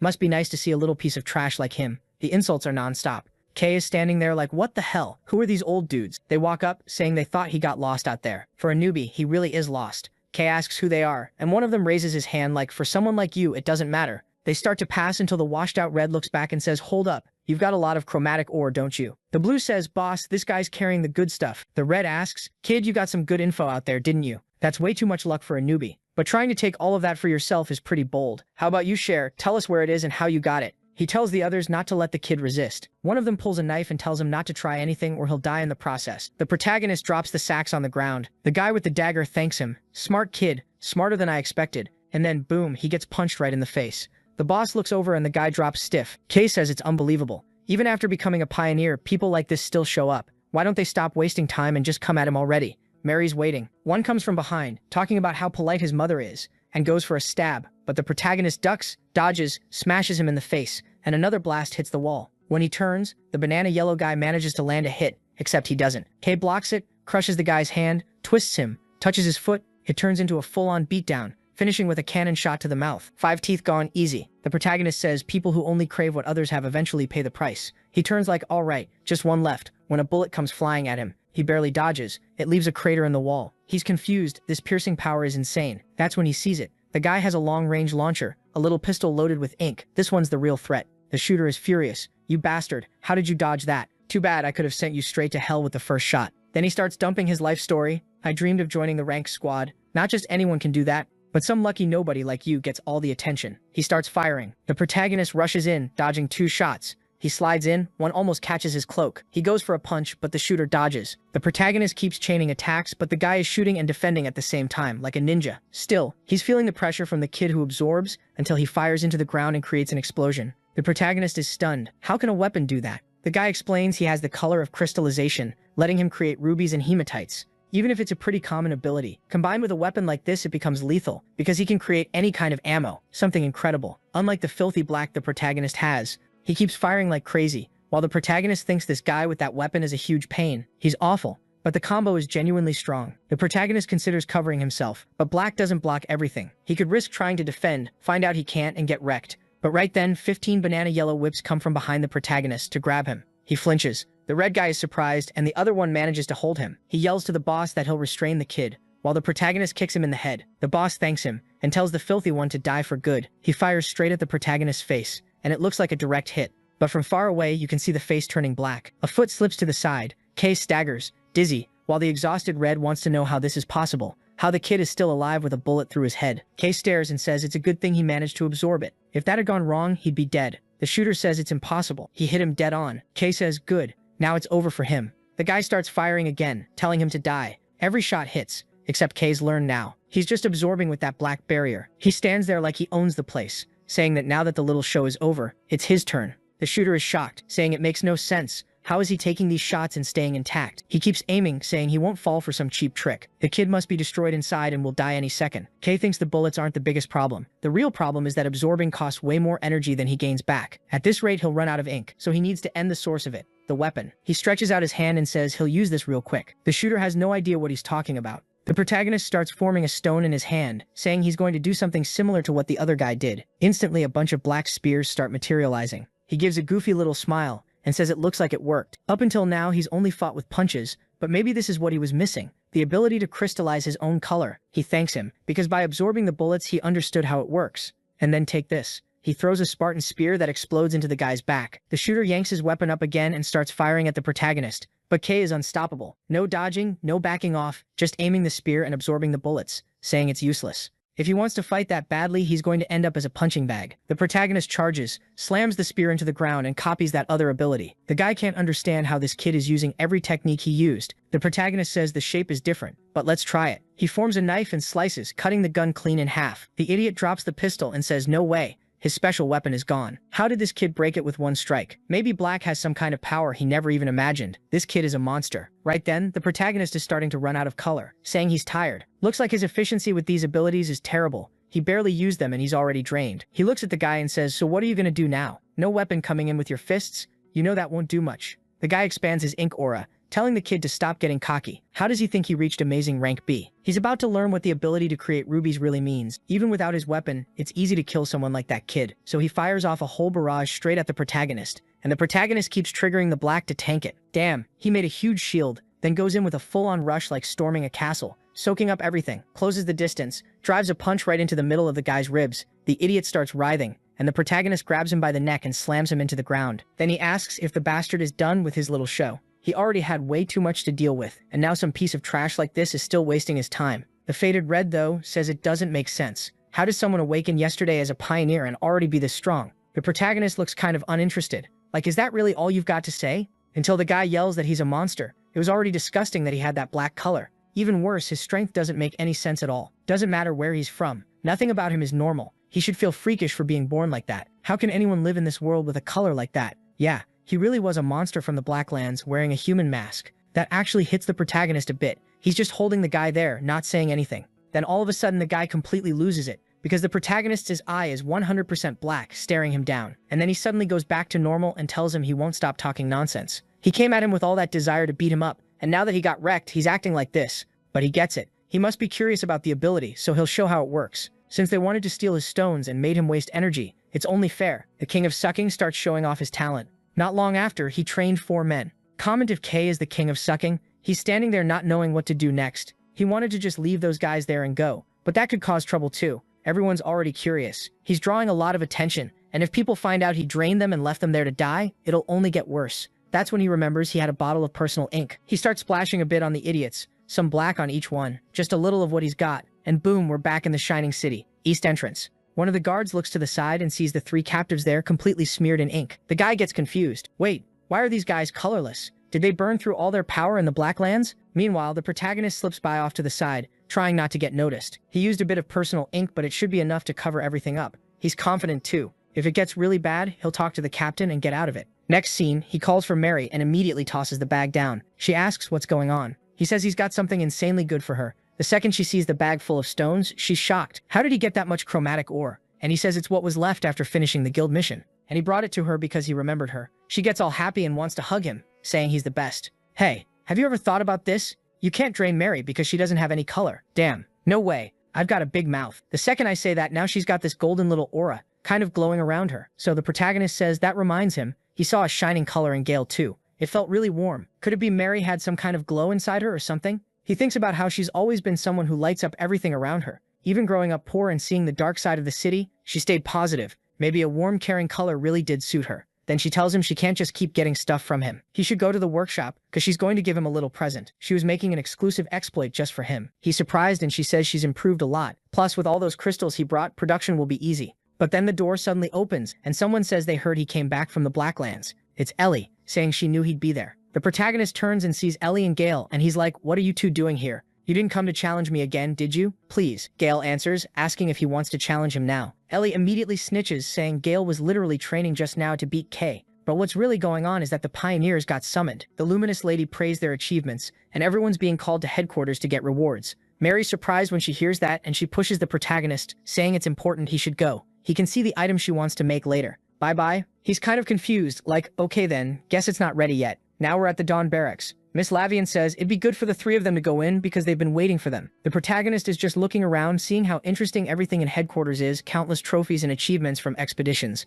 Lavian tells them to go in, and the moment the protagonist walks into the room, look who's there. Carmelia smiling a little, saying she heard they're the so-called main characters. She introduces herself as the squad captain and says it's a pleasure to meet them. The protagonist is surprised. He knows the captain is known as one of the few multicolor bearers even inside the city, and to think he'd run into one of those newspaper celebrities. She tells him not to be so nervous. She called them for a good reason. She was impressed by how much Mr. Red kept praising the new recruits, especially Kay, the little kid with the black, and since the perfect excuse came up, she invited them personally. But as always, he complains about the bitter tea. Lavian asks her not to start with that because the recruits are right there. Then she says, all right, introductions are done, and she's here to hand out rewards for the mission. First, each of them will receive a personal Pioneer bank book issued by the High Command. Inside is their payment and mission rewards. Since the corporation guarantees the credit, they can withdraw the money at any bank in the city. All 3 are stunned. The protagonist asks if that number is real. With that much, he could buy a house. Then she also shows them a C-rank Pioneer ID meant for new recruits. Since they already proved their value and experience,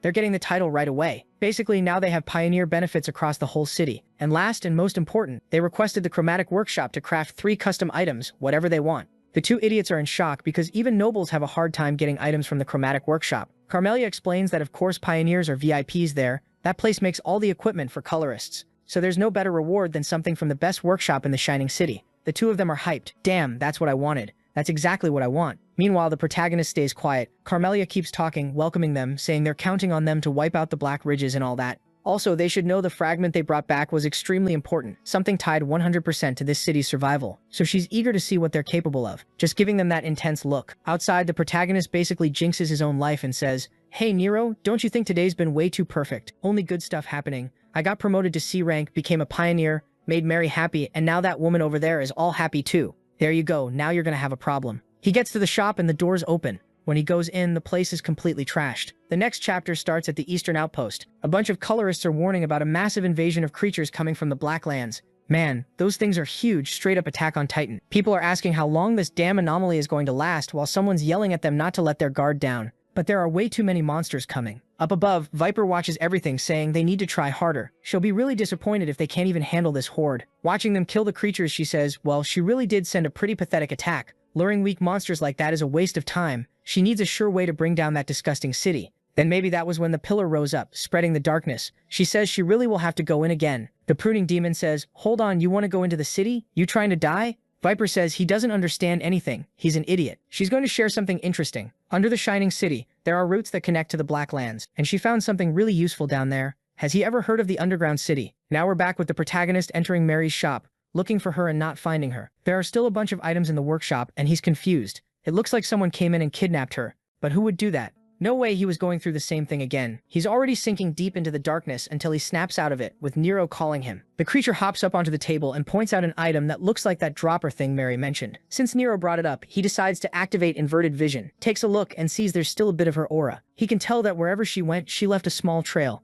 But he knows he has to calm down first and control his emotions. Those guys she warned him about earlier, maybe they were the kidnappers, that mysterious group that found her. Yeah, he says in 1 second he'll calm down, and the next he's like, city scum, you messed with the wrong person. Now I'm gonna find every one of you and wipe you all out. So much for being calm. He grabs the gauntlet and says he's gonna make good use of it. The moment he puts it on, the thing fills up. Black ink pours out of his body and starts flooding into the item. He says it looks like it has great efficiency. With that in hand, fights might be easier. Which is perfect, since they're gonna find Mary now, wherever she ended up. Then we see him crossing an alley. Some beggars around, some suspicious people watching. Following her colors, he gets led to the entrance to the underground. Looks like they made another passage, which is why the place is packed with beggars. Suddenly someone shouts that they knew they were right, waiting there was a good idea. When the protagonist looks back, there's a bunch of faded color people staring at him. Kay doesn't get it, and they say they're not friends, but they've got business to settle. Kay ignores them and asks where Mary is. The tired green tells him he should start worrying about himself. Yeah, I think that was the guy who tried to throw him in the barrel and got drained. He tells Kay he's screwed. Because of the color Kay took from him, he suffered like hell just to recover a little.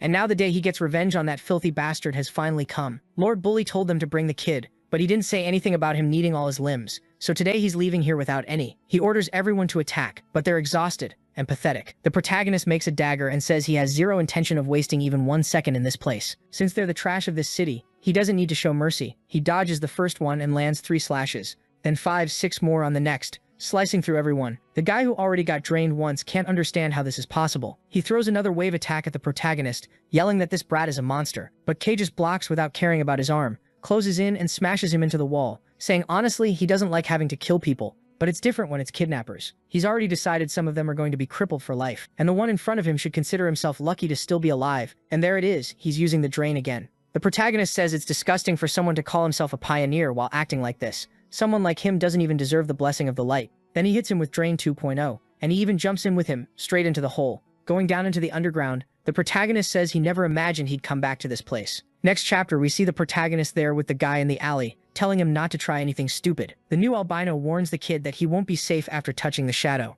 Now that he's been marked by them, his life is over. Kay grabs him by the neck and says the bastard doesn't understand the situation. He needs to shut up and guide him before he gets killed. Then we see the protagonist walking, and everyone there is albino. Looking around, he realizes the place hasn't changed at all. The underground city, a place where the luminous ones glow can't reach. Basically, it was just a gang-infested place. That's it. There are barely any laws, and it's where everyone who has no color works in the underground mines. It's the only way they can survive. And it was here, in this place, that he met Mary for the first time. The new albino is standing there, pissed off, staring at the protagonist, but still acting like, yeah, sure. The goal is to take Kay back to the base, and he's gonna do it. This kid is basically walking to his death. Suddenly the guy stops and says they've arrived. He thought he was gonna die just waiting for this moment. The protagonist is surrounded by a bunch of people. Honestly, they've got a tiny bit of color. Barely anything. And everyone's freaking out, whispering that the kid really has black color. The most hated color of all. The most depressing one. Then the boss shows up saying the black one finally arrived. The guy runs up like, boss, I brought him just like you asked. But the leader can already tell the idiot lost his color again. He tells him to remember that someone without color is useless. The guy tries to explain, saying it was unavoidable. The leader goes, yeah, just as unavoidable as the fact that he's lost all his value.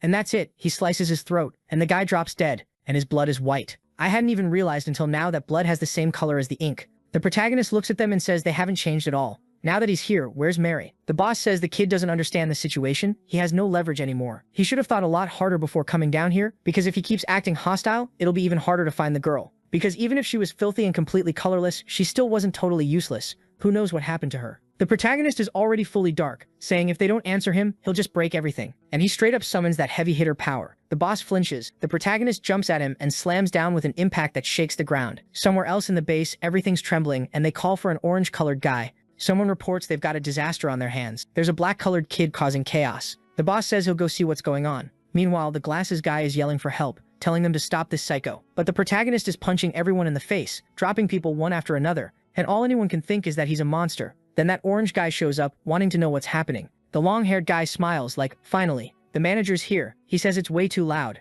How are they struggling this much just to capture one black-colored kid? At this rate, the reputation of the shadow that rules the underground is going to be ruined. Kay notices immediately that this guy is weirdly strong. The long-haired guy says it's over for the kid. This guy is an A-rank pioneer. Kay should have listened while they were still going easy on him. All of a sudden, the orange guy scratches his head and moves in a second, almost landing a punch on the protagonist. Kay doesn't even flinch, stays calm and fires off a combo into the guy's chest. The orange guy smiles and asks if the kid thinks that's good, says it's his turn now and comes in to hit back. He lands a blow to Kay's chest and sends him flying. Kay blocks part of it with his arm though. Instantly, the orange guy is right there again and throws another punch. Kay ducks, then pulls out this suction thing, like an ink vacuum, and it sticks to thing. The orange guy immediately wonders what it is. It feels like something inside him is getting drained, so it powers up and blasts him off, telling him to stop with those weird attacks. The variables in this fight are way too strange, so he's gonna have to get serious. He can't hold back his strength anymore. The orange guy starts forming that Gaara-style armor, saying it's been a long time since he used his color power. Kay stares him down, knowing it's not enough. The fighting style he's using won't work. He needs some way to pierce through that defense. So he readies his glove and starts giving off a black aura too. The orange guy looks around, trying to figure out what's going on. It's the first time he's felt that creepy, chilling sensation. And then in an instant, the protagonist creates a sea of swords around him. He just summoned a whole black arsenal. Next chapter, fighting everywhere. The protagonist rushes in with a dagger, with kunai going all out. This kid's ability is insanely annoying. One weapon breaks, he grabs another and comes right back in. Another strike straight into the middle of the chest. Then he pulls out an axe too, lands one on the arm, switches weapons again, hits the shoulder. He doesn't stop. Double kunai attack, then another stabbing combo. The orange guy realizes that if it weren't for his reinforced body, he would have died a long time ago. Even if it's easy to break any one of those weapons, the kid has endless ones, and they're sharp. How is he, a shadow executive, getting beaten like this? He tells the black-colored bastard to stop. He doesn't care what Blank said. He doesn't even know what that means, but he orders the protagonist to die using the angle of destruction. The punch hits like a bomb right in the protagonist's chest, wiping out a huge part of the city. The orange guy looks down, and the kid looks like he just held it, blocked it. And on top of that, he's absorbing the rubble. He gets hit with the suction again. The orange guy starts wondering how many abilities this kid even has,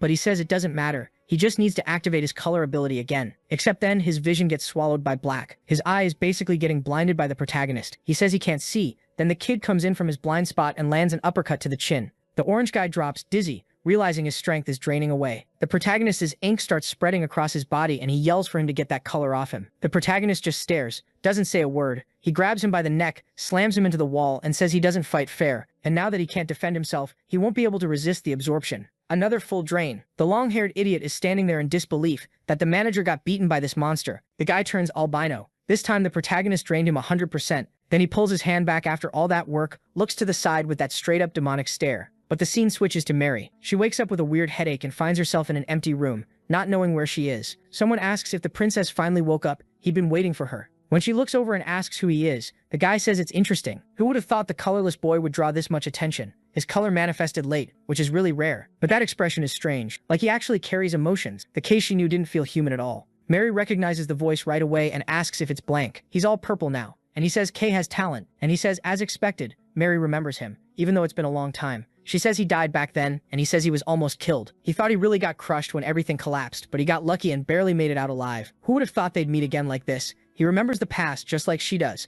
because everyone was special to him. The first lab rats he created. That day he'd barely survived, but now he's a successful man, even recognized by the boss. These days he's a shadow executive, and now Mary has to come with him. because he has a lot to show her about how far his research has progressed. A door opens, and there are all these tubes, colorless people walking by, crying quietly, and creatures biting. Mary is terrified, saying this horrible place shouldn't exist anymore. Then someone walks up like, "Blank, here's the latest extract." Blank says, "Good, Mary, the timing is perfect. Let's see how the results turned out." She asks if they're still doing what they did before. He says of course they are. How could they not use something this incredible? And he welcomes Mary back, saying she's returned to the extraction system. Next chapter starts with the whole city getting wrecked. Everyone's running, saying the gang members have lost it. People need to get out before they get caught in the mess. And the crazy gang member is Kay, who keeps beating people down one after another. He ends up in front of a tunnel and asks if Mary is in there. The long-haired guy gets drained too and says yes, the person he's looking for is in there. "Yeah, I did what you wanted," and then he gets punched and knocked out against the wall. The protagonist calls Nero and tells him to point out where Mary is. The little creature follows the path and starts walking while everyone else watches. And another group runs in and gets drained by the protagonist. Kay says he doesn't have time to deal with them one by one, so he's gonna end this fast, which is easy with this technique he learned. He makes that giant drill thing surge forward, ripping through all the walls. Meanwhile, Mary is saying Blank is insane. What is wrong with him? Why does he keep doing this? Blank turns confused, like, "Mary, why are you so mad? I like you so much, and I'm grateful to you, because you were my test subject. The reason my research could shine. Now look at that incredible extraction." A guy stands in front of a door begging them not to do it. He wants to live, but they beat him, tell him to stop whining, and shove him inside while he screams for help. Then the door slams, the machine turns on, and a red color starts getting extracted. Mary watches, horrified, saying nothing changed. It's exactly the same nightmare as before. While someone lifts up a vial and says the color is wonderful, Blanc says everything is getting brighter and purer. The early experiments went wrong, he barely produced any color, and he even wasted the samples he got from Mary. So yeah, he's the one who stole her color. He says that's when he started thinking about late manifestations. If someone has the talent to awaken someday, wouldn't that potential be something you could absorb? And not just people. Now he can extract the future from creatures too. Things and people that had no value finally have a use. He believes what he's doing is noble. He's giving these people an identity and making use of them. And finally, after all that research, he managed to create the mixture. He wants to find out how many different places it can be used. Something interesting he learned recently is that creatures are drawn to colors, which means he can control them to a certain extent. Mary cuts off his whole 15-minute explanation, asking how he can talk so coldly without caring. He's putting living people into extractors just to benefit. The city would never accept this. Blanc says he expected that reaction, but he doesn't care if the city accepts it. His research is way ahead of its time. People just can't understand it yet. Mary tells him to shut up, calling him a murderer. If he loves colors so much and extracts them, why doesn't he extract the color from his own body? The color he has must be stained and disgusting. He looks startled for a second, then says no. He already checked his own color. Mary doesn't get it, and he explains, yes, he extracts his own body periodically. He created this thing, so of course he uses it. It's his life's work. He drained his own body and says he was the first one to test it. That's why he has such a wonderful color now, and he's preserving it carefully. Maybe one day he'll be able to use it perfectly. Mary says he's completely lost it, and he laughs, saying, fine, he'll just say everything. Does she know Kay came down to the underground city? She, confused, asks what he came here for. Blanc reveals that taking her to lure him in was the perfect choice. He always wondered why Kay followed her since back then, and it's a good thing he knew because she was the perfect bait to draw in this new discovery, and he can't wait for Kay to arrive. Mary tells him to let Kay go, and Blanc says, no chance. He needs to prepare to meet the guest, because Kay is going to be extremely useful. Then the whole place starts shaking. Blanc asks what that weird sound is, and suddenly the ceiling explodes. Everyone screams to run. People scatter, yelling that the place is collapsing. The protagonist drops right in front of Mary. She gets excited to see him, but the kid looks completely dark. Next chapter, we see someone panicking. There's a meeting with Camellia, and someone asks what that child is doing in that place. Another person reports that the child went down into the underground and is fighting Zed's gang. According to reports from some observers, he's attacking their branches to rescue a kidnapped friend. They demand Camellia explain herself right now. She's the one who said to trust the boy. And on top of that, they need to remember all their forces are up at the front of the entrance, because a bunch of monsters are showing up out of nowhere. It's been hard to get support from the pioneers, and now it's turned into this whole mess. Where's Red? What was he doing right now? Someone says the collector and that court jester showed up at another fortress, so he had to go over there to stop them. Someone starts talking about security, until another person goes, hey, easy, calm down. Then they tell Counselor Hudson to keep quiet.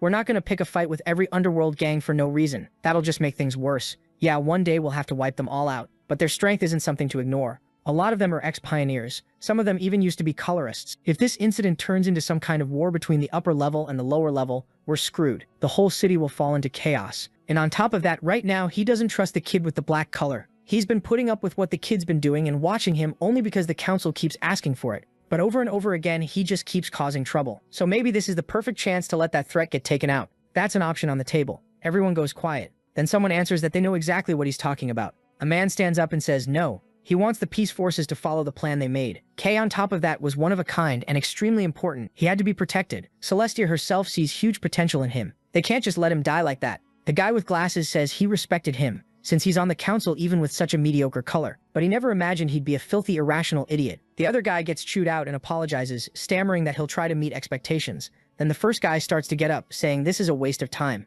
Meanwhile, Camellia says he's worrying too much. For the counselor's own good, she'll help him a little. She'll send members of the Red Squad there with the peace forces. They're all excellent fighters who've already proven themselves on expeditions. The guy keeps staring and says she can do whatever she wants. It'd just be great if the city doesn't suffer at all because of it, and she'd better make sure everything's cleaned up in the end. Back to Kay's arrival. Mary's happy, and Blanc wants to know how he got there. Kay was already sure the situation had gotten kind of bad, but the protagonist is looking around. Mary's safety is the most important thing now, and he needs to finish them off first, before they can regroup. He activates the black arsenal and fires toward everyone. He could have aimed straight for the skull and killed them, but he's being careful, hitting near the shoulder so they suffer, but don't die. At the same time, he's destroying a bunch of huge paint buckets. Then he rushes in, appears behind one of them, and lands a hard kick to the chin on two of them. Both drop unconscious. He ends up face to face with Mary. She thanks him, and he apologizes for being late. Did she have to wait long? Then Nero jumps and lands in her arms, and she's the one apologizing, saying she worried them both and thanking him for coming to help. But while they're talking, the rest of the team is escaping off to the side. Then someone says it's a shame, everyone's running away, and he had so many things he wanted to test. It's Blanc, saying it's fine, he can always find more people.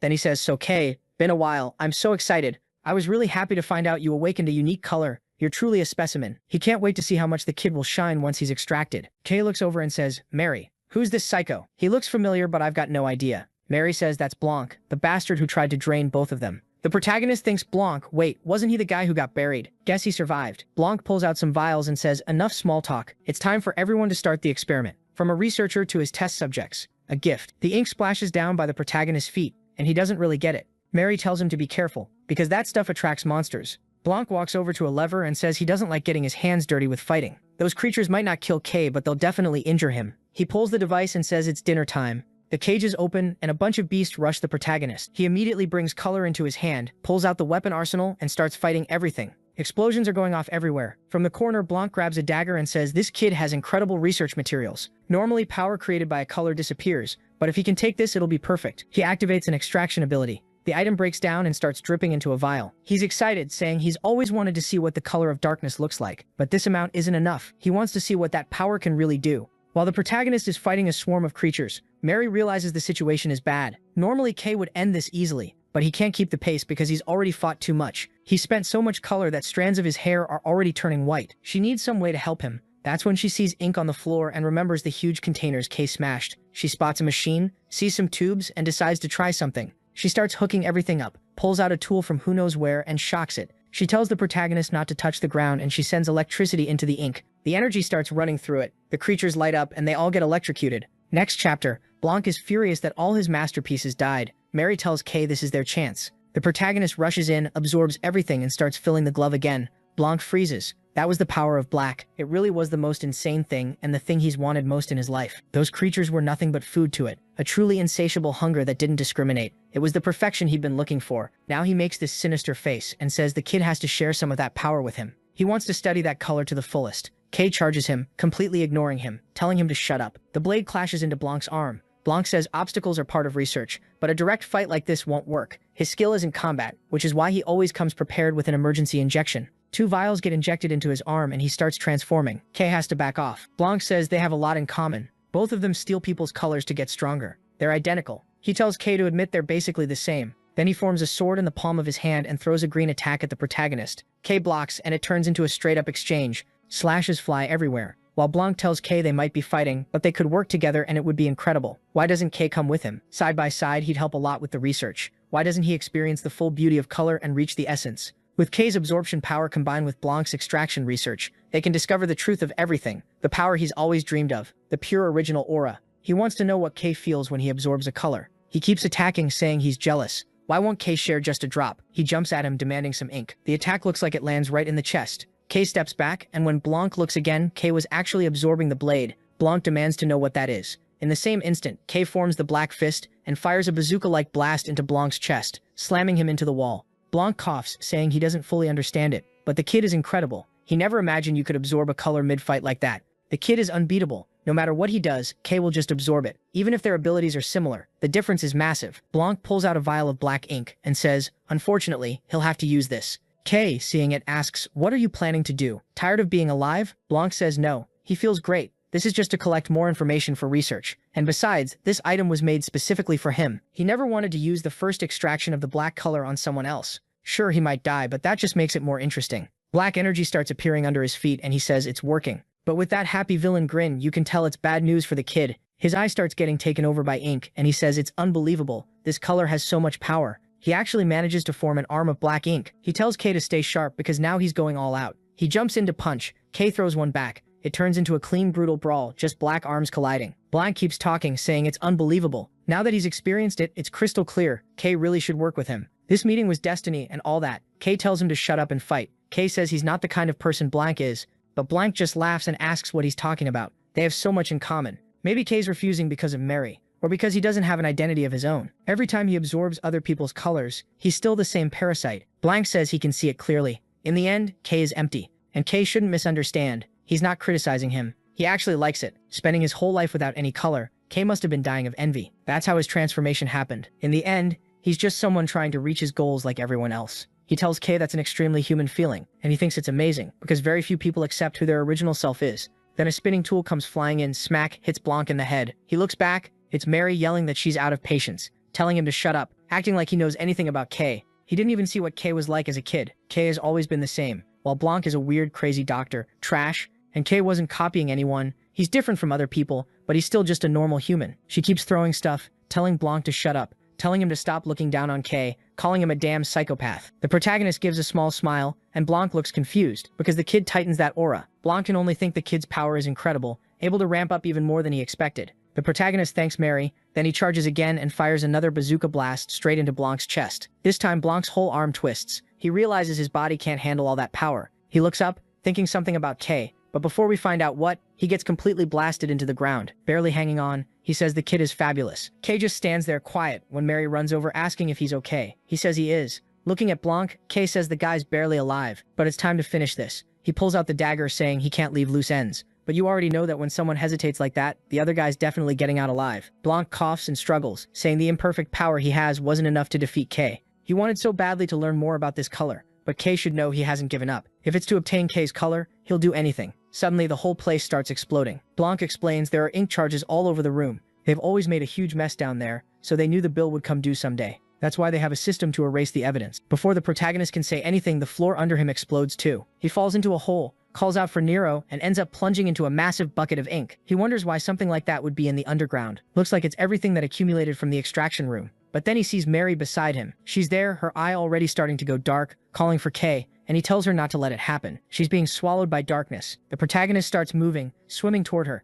thinking the only solution is to absorb all of it. The problem is there's too much ink. She'll die before that's possible. He needs to touch her somehow. Then a voice says he needs to remember when someone falls into black ink, there's no saving them. It starts asking questions, why he got this color, if it wasn't because of that beautiful light, if he'll be okay with all of this. He doesn't understand any of it, but he sees himself there in some glowing version of himself. Suddenly he says no, once was more than enough. He's never giving up on Mary. Flashbacks start hitting while he keeps swimming toward her. He walks up and starts absorbing everything around the two of them. In the middle of all that drama, he says, "You were the only one who told me I'd become a colorist. The one who believes everyone has their own color and light inside them." But the colored voice keeps talking, telling him he just has to obey. While that's happening, the protagonist starts remembering when they went down to the underground city, the place where discrimination and persecution were even worse. At the same time, it was where he saw Mary's talent. No matter where they were, she could light the place up. She even built her little shop, and he says that if he'd been alone his whole life, he never would have noticed any of that. He would have stayed stuck forever, completely empty, not even knowing what happiness was, but now he understands a little. He knows Lumiel gave him a path to follow through her,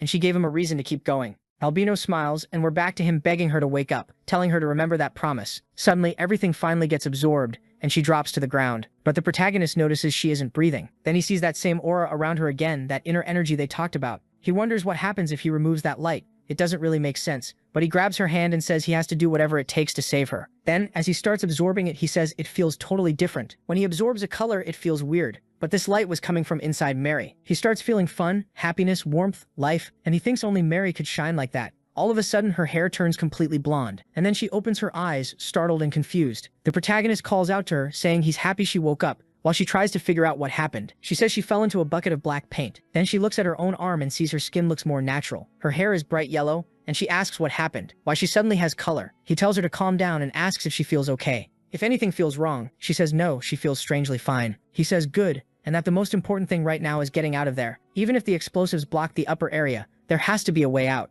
The guy wasn't going to trap himself down here forever. Then the ceiling above them explodes and Nero shows up saying hi. Mary calls out to him and the guy says he heard it was an emergency, but it looks like everyone's safe. With him there, he wants to know what they're doing. They were supposed to come right away. The next chapter starts with the protagonist wondering when his memories first began. He isn't sure, because his mind felt wrapped in fog and everything seemed blurry and far away. Even the boundary between him and the world felt thin. He wandered aimlessly, and he could only see anything when the fog cleared and his vision sharpened, and he always woke up in some unknown place. But things were fine there. He never really cared, because no matter where he woke up, he had family with him. Nero, the only one who was always by his side, until one day in that deep darkness, someone with a dazzling radiance appeared and introduced himself as Lumiel, and the protagonist instantly knew that person was the light he'd been searching for. Lumiel left a vivid mark on the protagonist's heart, but the time they spent together wasn't long, and as soon as Lumiel left, the protagonist went back to wandering again, searching once more for that same light. Now he wonders if he'll ever run into that glow again. Suddenly someone is calling him, and when he opens his eyes, Mary is right in front of him. That's how he met her. She's asking what happened. He'd just been staring. He couldn't speak or hear. The boy stays silent, pale, and she says, well, kids like this are common in the underground city, but he should be careful with this rain. We should get out of here before he gets sick. Looks like an old pipe in the ceiling burst, and the city's full of paint residue. Then she notices the boy is holding a little creature, and asks how he has something like that in his arms. Still, it looks tiny, so maybe it's fine. She starts pushing him along, saying, we should get out of here. But then two guys spot them hiding and walk over, calling out, asking how those bastards have the nerve to leave the designated area.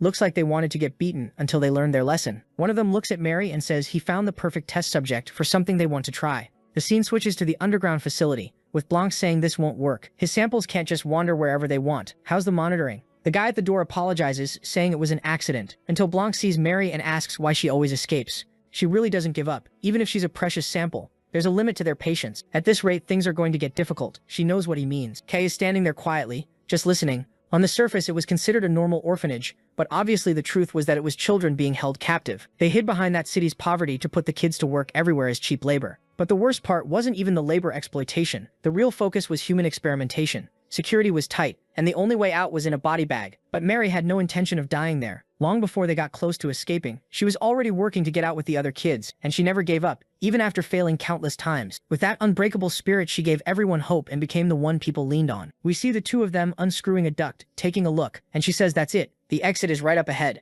In 3 days, when the guards leave, everyone's getting out. She thanks him, saying she managed to finish everything thanks to him. She gives a small smile, and the protagonist gives a weak little smile back. And he says that was the day he started to like her. Then we see everyone gathered in a yard, kids asking if it's true, and she says yes, but nobody can get caught, so they need to stay quiet. It's the last night they'll spend there. Later, off to the side, she tells the protagonist she wants to go to the Shining City and open her own workshop. She heard even albinos can get jobs there. For now, she'd have to live in the towns around the wall, but it was still 100 times better than the underground. And Kay, what does he want to do when he gets out? He's looking down, but then he says he'd like to be a colorist, because the person he saw was one. Mary is surprised when she hears that it's the first time she's ever seen Kay want something. Then he says he knows it's an impossible dream. He knows how powerless and weak albinos are. All the adults say the same thing. He only ended up in that place because he was searching for that light. But now that he's there, he doesn't even know what he's supposed to do or where he's supposed to go. That's why, even though everyone is excited to leave, he can't really understand the happiness.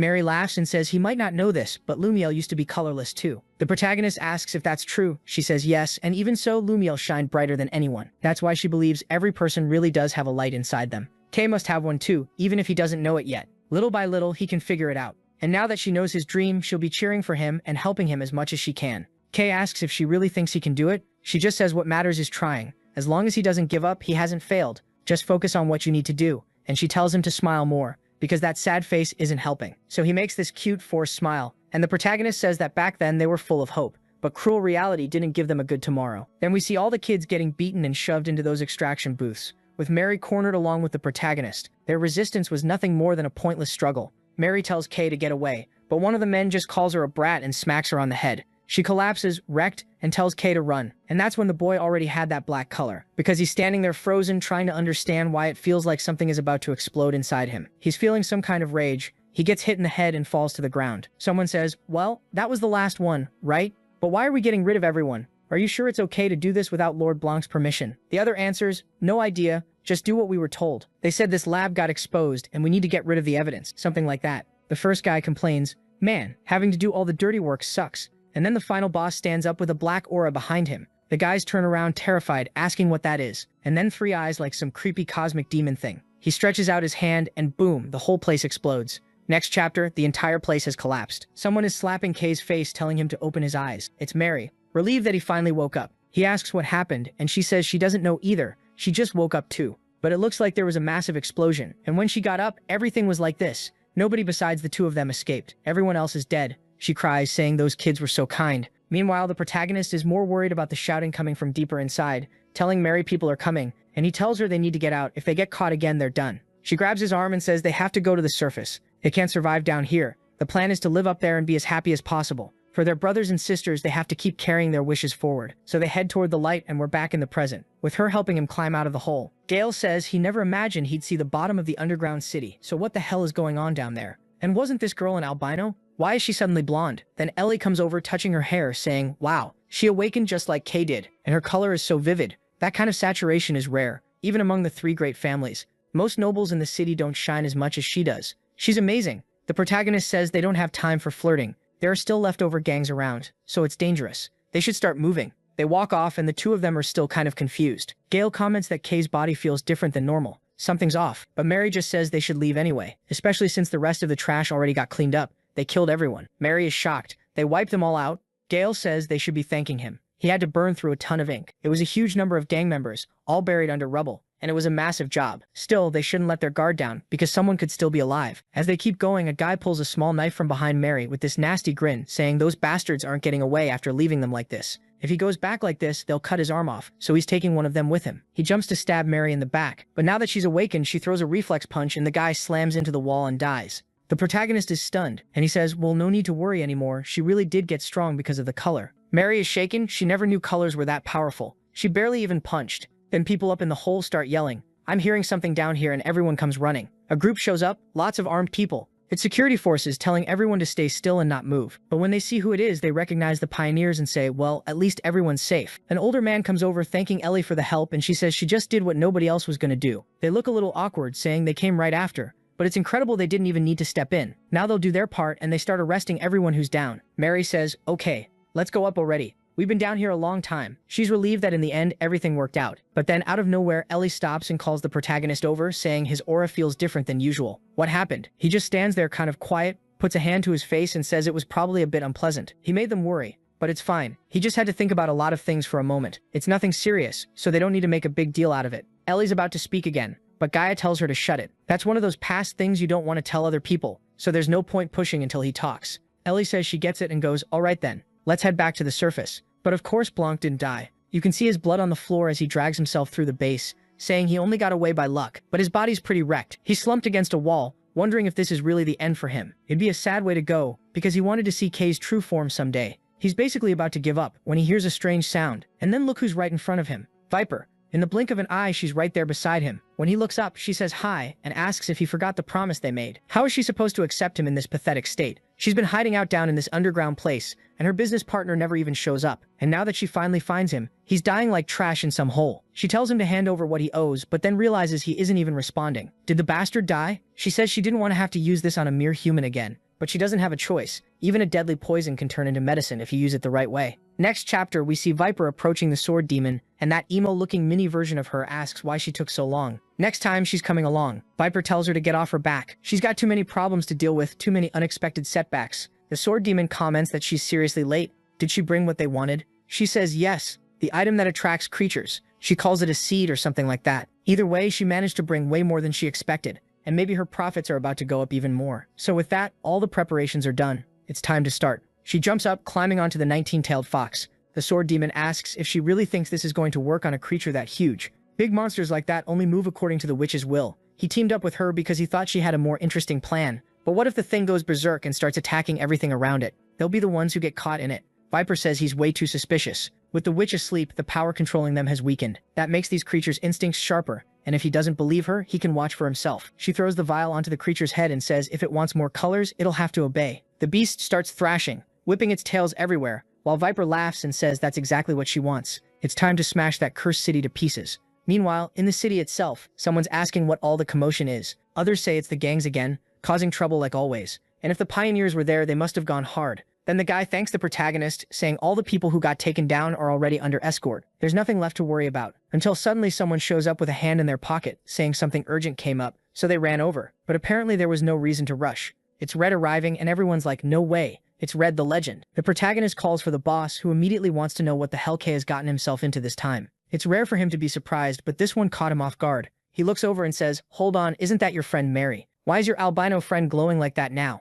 Another person awakening right after K. Yeah, they should probably get out of there, because there are way too many people watching. Then it cuts to Camellia laughing, calling Red an old man. Again, he brought her something she loves. An awakened girl with gorgeous hair. She walks up and asks if the girl is Mary. Mary confirms, and Red asks the captain what she thinks of her. Since Luminel awaken, this is one of the rarest phenomena in the city. When a color manifests in someone colorless, they usually have the potential to leave a mark on history, like that genius engineer who made K's weapon. Camellia is playing with Mary's hair, saying, wow, this is amazing. You're such a beautiful girl, and your color is so beautiful. Do you want to join my group, the Dawn Corps? We'll give you anything you want. This world really judges people, huh? The moment you've got colored hair, everyone treats you well. Mary hasn't even answered yet, and Camelia's already telling her to think carefully, swearing she'll treat her 2 or 3 times better than anywhere else. Mary doesn't know what to say, while the protagonist watches. Then she says yes. She wants to join the Dawn Corps. She also has something she wants to achieve as a pioneer. Camellia says that's a great answer, and that all she has to do now is sign the document, until a blonde guy shows up and tells them to wait.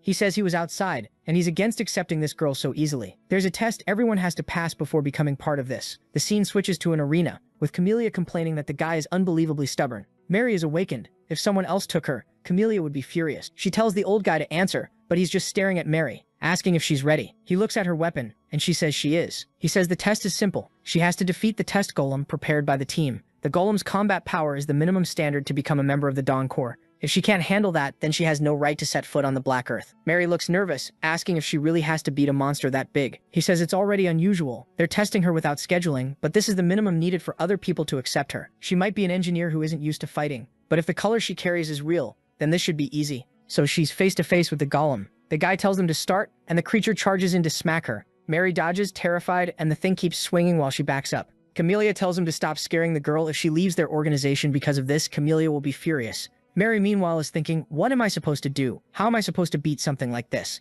But she decides she has to at least test the strength of her color. Running won't solve anything. She aims the big pistol, saying she'll pour all her color into it if that's what it takes. The golem comes in for a crushing hug, and she pulls the trigger. The pistol starts glowing gold, and boom, it punches straight through the creature. A laser tears through it, pierces the ceiling, pierces the sky, and everyone just stands there with their mouths open. The protagonist is like, what was that? Even when he awakened, he didn't have power that ridiculous. Even the human running the test is impressed. It's the first time she's used a weapon like that, and she already matched his level of strength. Her potential is huge. The problem is she can't control the output. She's yelling for help, saying she doesn't know how to stop. The beams are blasting everywhere, and people are shouting to take cover. She begs someone to help. She can't stop it. Someone nearby tells her to calm down. She's the one who has the power to control it. Next chapter, they had to gather a ton of materials, and it's all up in the ceiling. Down below, people are talking while Mary says she'll try to make up for it somehow. But Camellia walks up, holds her face, and says she's a wonderful jewel. She's incredible. Her power completely blew past the standards. And with that, she welcomes her to the Dawn Corps. Seeing so many new talents gathered like this is reassuring. She can't wait to see what all of them will accomplish. Then she turns to the old guy and asks if he still has any objections. He says he never had objections, he just needed a more solid justification to admit the girl.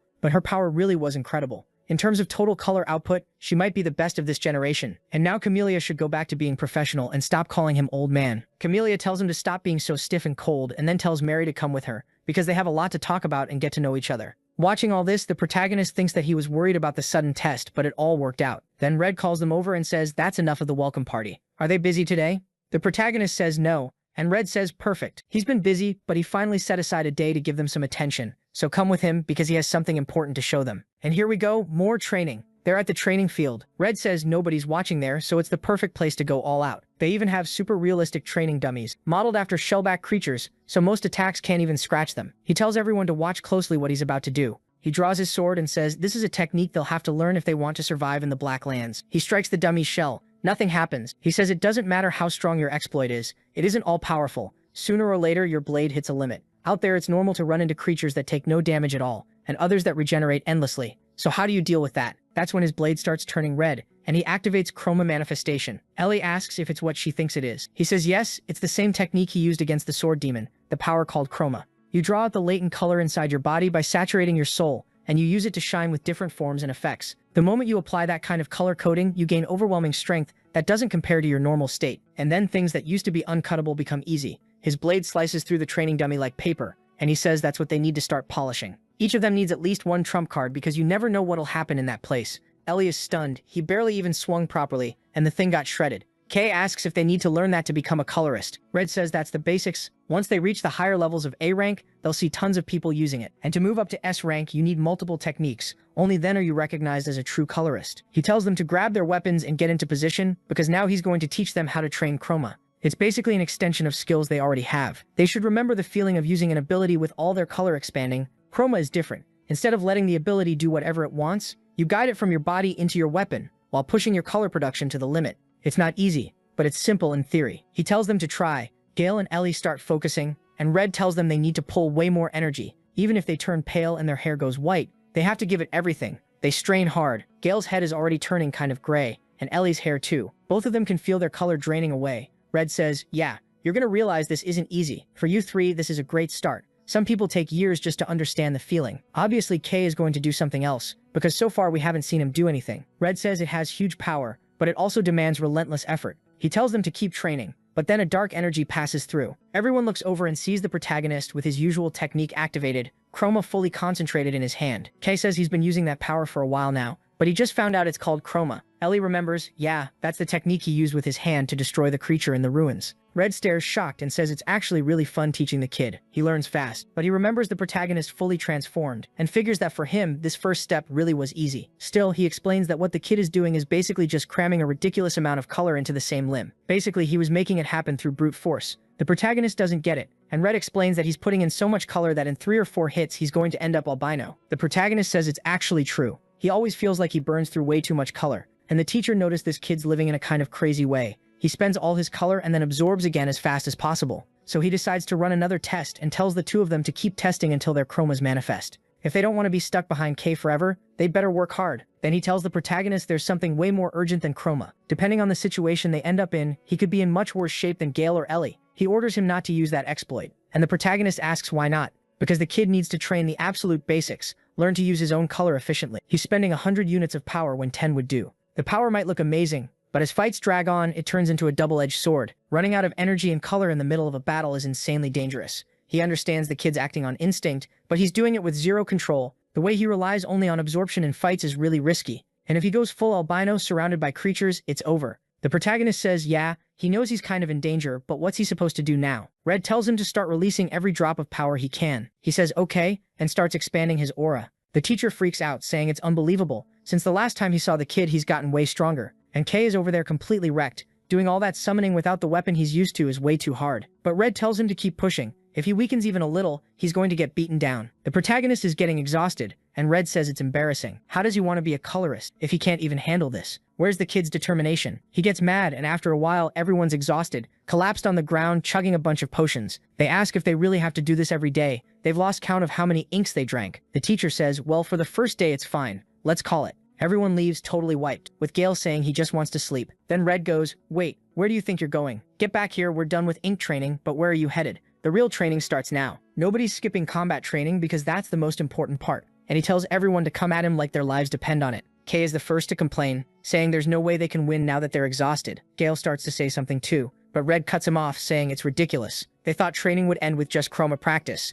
They have very little experience compared to the talent they have, so this is what matters most. And he warns them they'd better get ready, because he's not going easy. Right then, everyone draws their swords, and Red walks up, telling them to imagine he's one of the Black Hands. They're supposed to go in trying to finish him in a single hit, but in the same instant, he's already behind Ellie about to strike, and she manages to raise a barrier. Red praises her reaction time. She really can create something dense in a fraction of a second. Then it turns into a brawl, with the protagonist and Gale coming in from behind, but the green one is in shock. The three of them are putting on all the pressure they can, and they're not even scratching him. That's when they realize Red has been blocking without even using color power, just pure physical skill. The three of them rush at the same time. Gale activates his technique, coming in from the side with multiple swords. The protagonist comes from the other side with another sword and an axe in hand, but Red keeps defending. Ellie can't understand how it's possible. Her ice is getting shattered. Red says her attack is solid, but it's still way too easy to pierce. She'll have to train her chroma to the limit so that doesn't happen. And even if she has a good balance between offense and defense, that doesn't mean she has no weaknesses. He slips out of everything, stops right in front of the protagonist and says he won't repeat himself. He's using his abilities relying only on force. Apparently, he can't feel the difference between anything. Considering he barely escaped because of the item Mary made, he'd already be dead if it weren't for her. He really needs to fix his endurance urgently. Not long after, the three of them are down on their knees. Red says, "Alright, now that's enough training," though not before tearing into Gale, saying his impatience is ridiculous and his movements are way too predictable. It's the dumbest thing to spend all his color until he's washed out, an albino in a single attack. Then we see what actually happened. Gale went off beating on Ellie, slashing at Gale who couldn't understand how any of this was possible. He activated a spiral slash and sent it straight at him, but Red just flicked something on his sword and redirected it to the other side. Gale remembers someone saying it wasn't enough. He sees images of someone stepping in front of him and he starts saying he can't keep going like this. He has to become the strongest and the fastest. Then we see the protagonist activating power in his golden hand too, saying it'd be a shame to end it there. He can't control his power, but he's going to give it everything he's got. We see an energy that looks like the same one from Mary running across his chest, and he says he'd been hesitating to use it. At that moment, Red sees the black and gold glow coming right at his face, and outside everything explodes.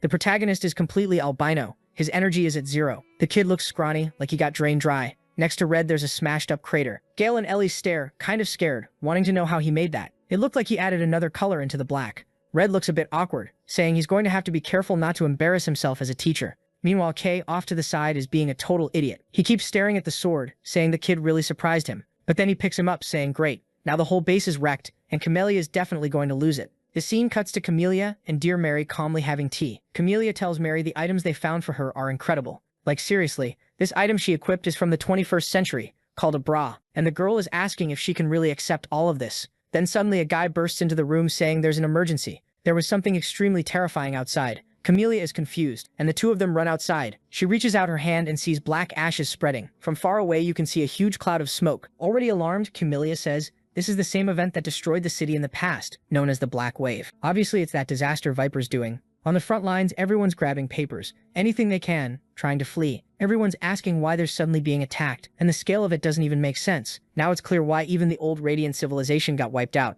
There's a bunch of stuff exploding behind them, but in the distance, along the front of the walls, people are working ink cannons, yelling to reload again because they have to stop it. The scene switches to Gale, telling the other two to stop staring out the window. They're gonna have to take part in this too. Right away, Red opens the door and tells everyone to grab their gear. Unfortunately, it's not the best time, but they can't just sit around. The Red team has to move out. Ellie, looking out the window, says those black ashes are exactly like the ones from that day. She has a flashback, looking up. Then we see a loudspeaker warning everyone in the city to start preparing. The pioneers need to help on the front line, and everyone else has to hide. People are trying to run, but there are explosions going off behind them. On the front line, when they look back, there are these final boss-looking things in multiple colors coming in. The protagonist group is outside now, next to that orange-haired guy, and he says, now that their team has arrived, not a single creature will get close to the city. Gale is standing there wanting to know who this show-off is, and the protagonist says it's the people from the east. Since it's an emergency, everyone has to work together. Everyone else keeps retreating into the city while the monsters advance.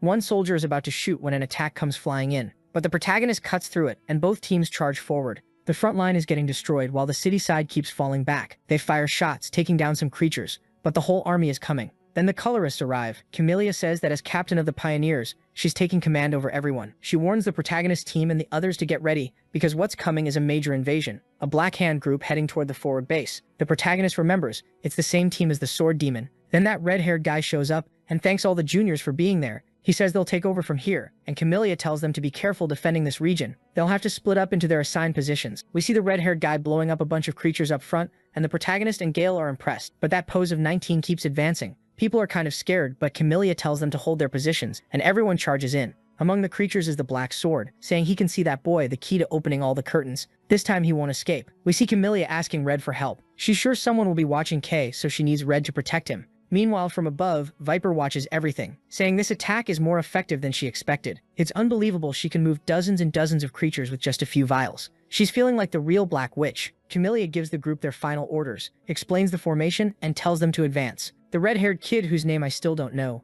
goes first, saying he'll lead the vanguard. Meanwhile, the protagonist is wondering, where's Mary? He's glad she's not around, but he has no idea she's already there inside a cannon, starting to fix everything. Saying she needs likes on this video that helps Mamoru make more juicy content for his viewers. Activate the cheeky little bell, and I'm out.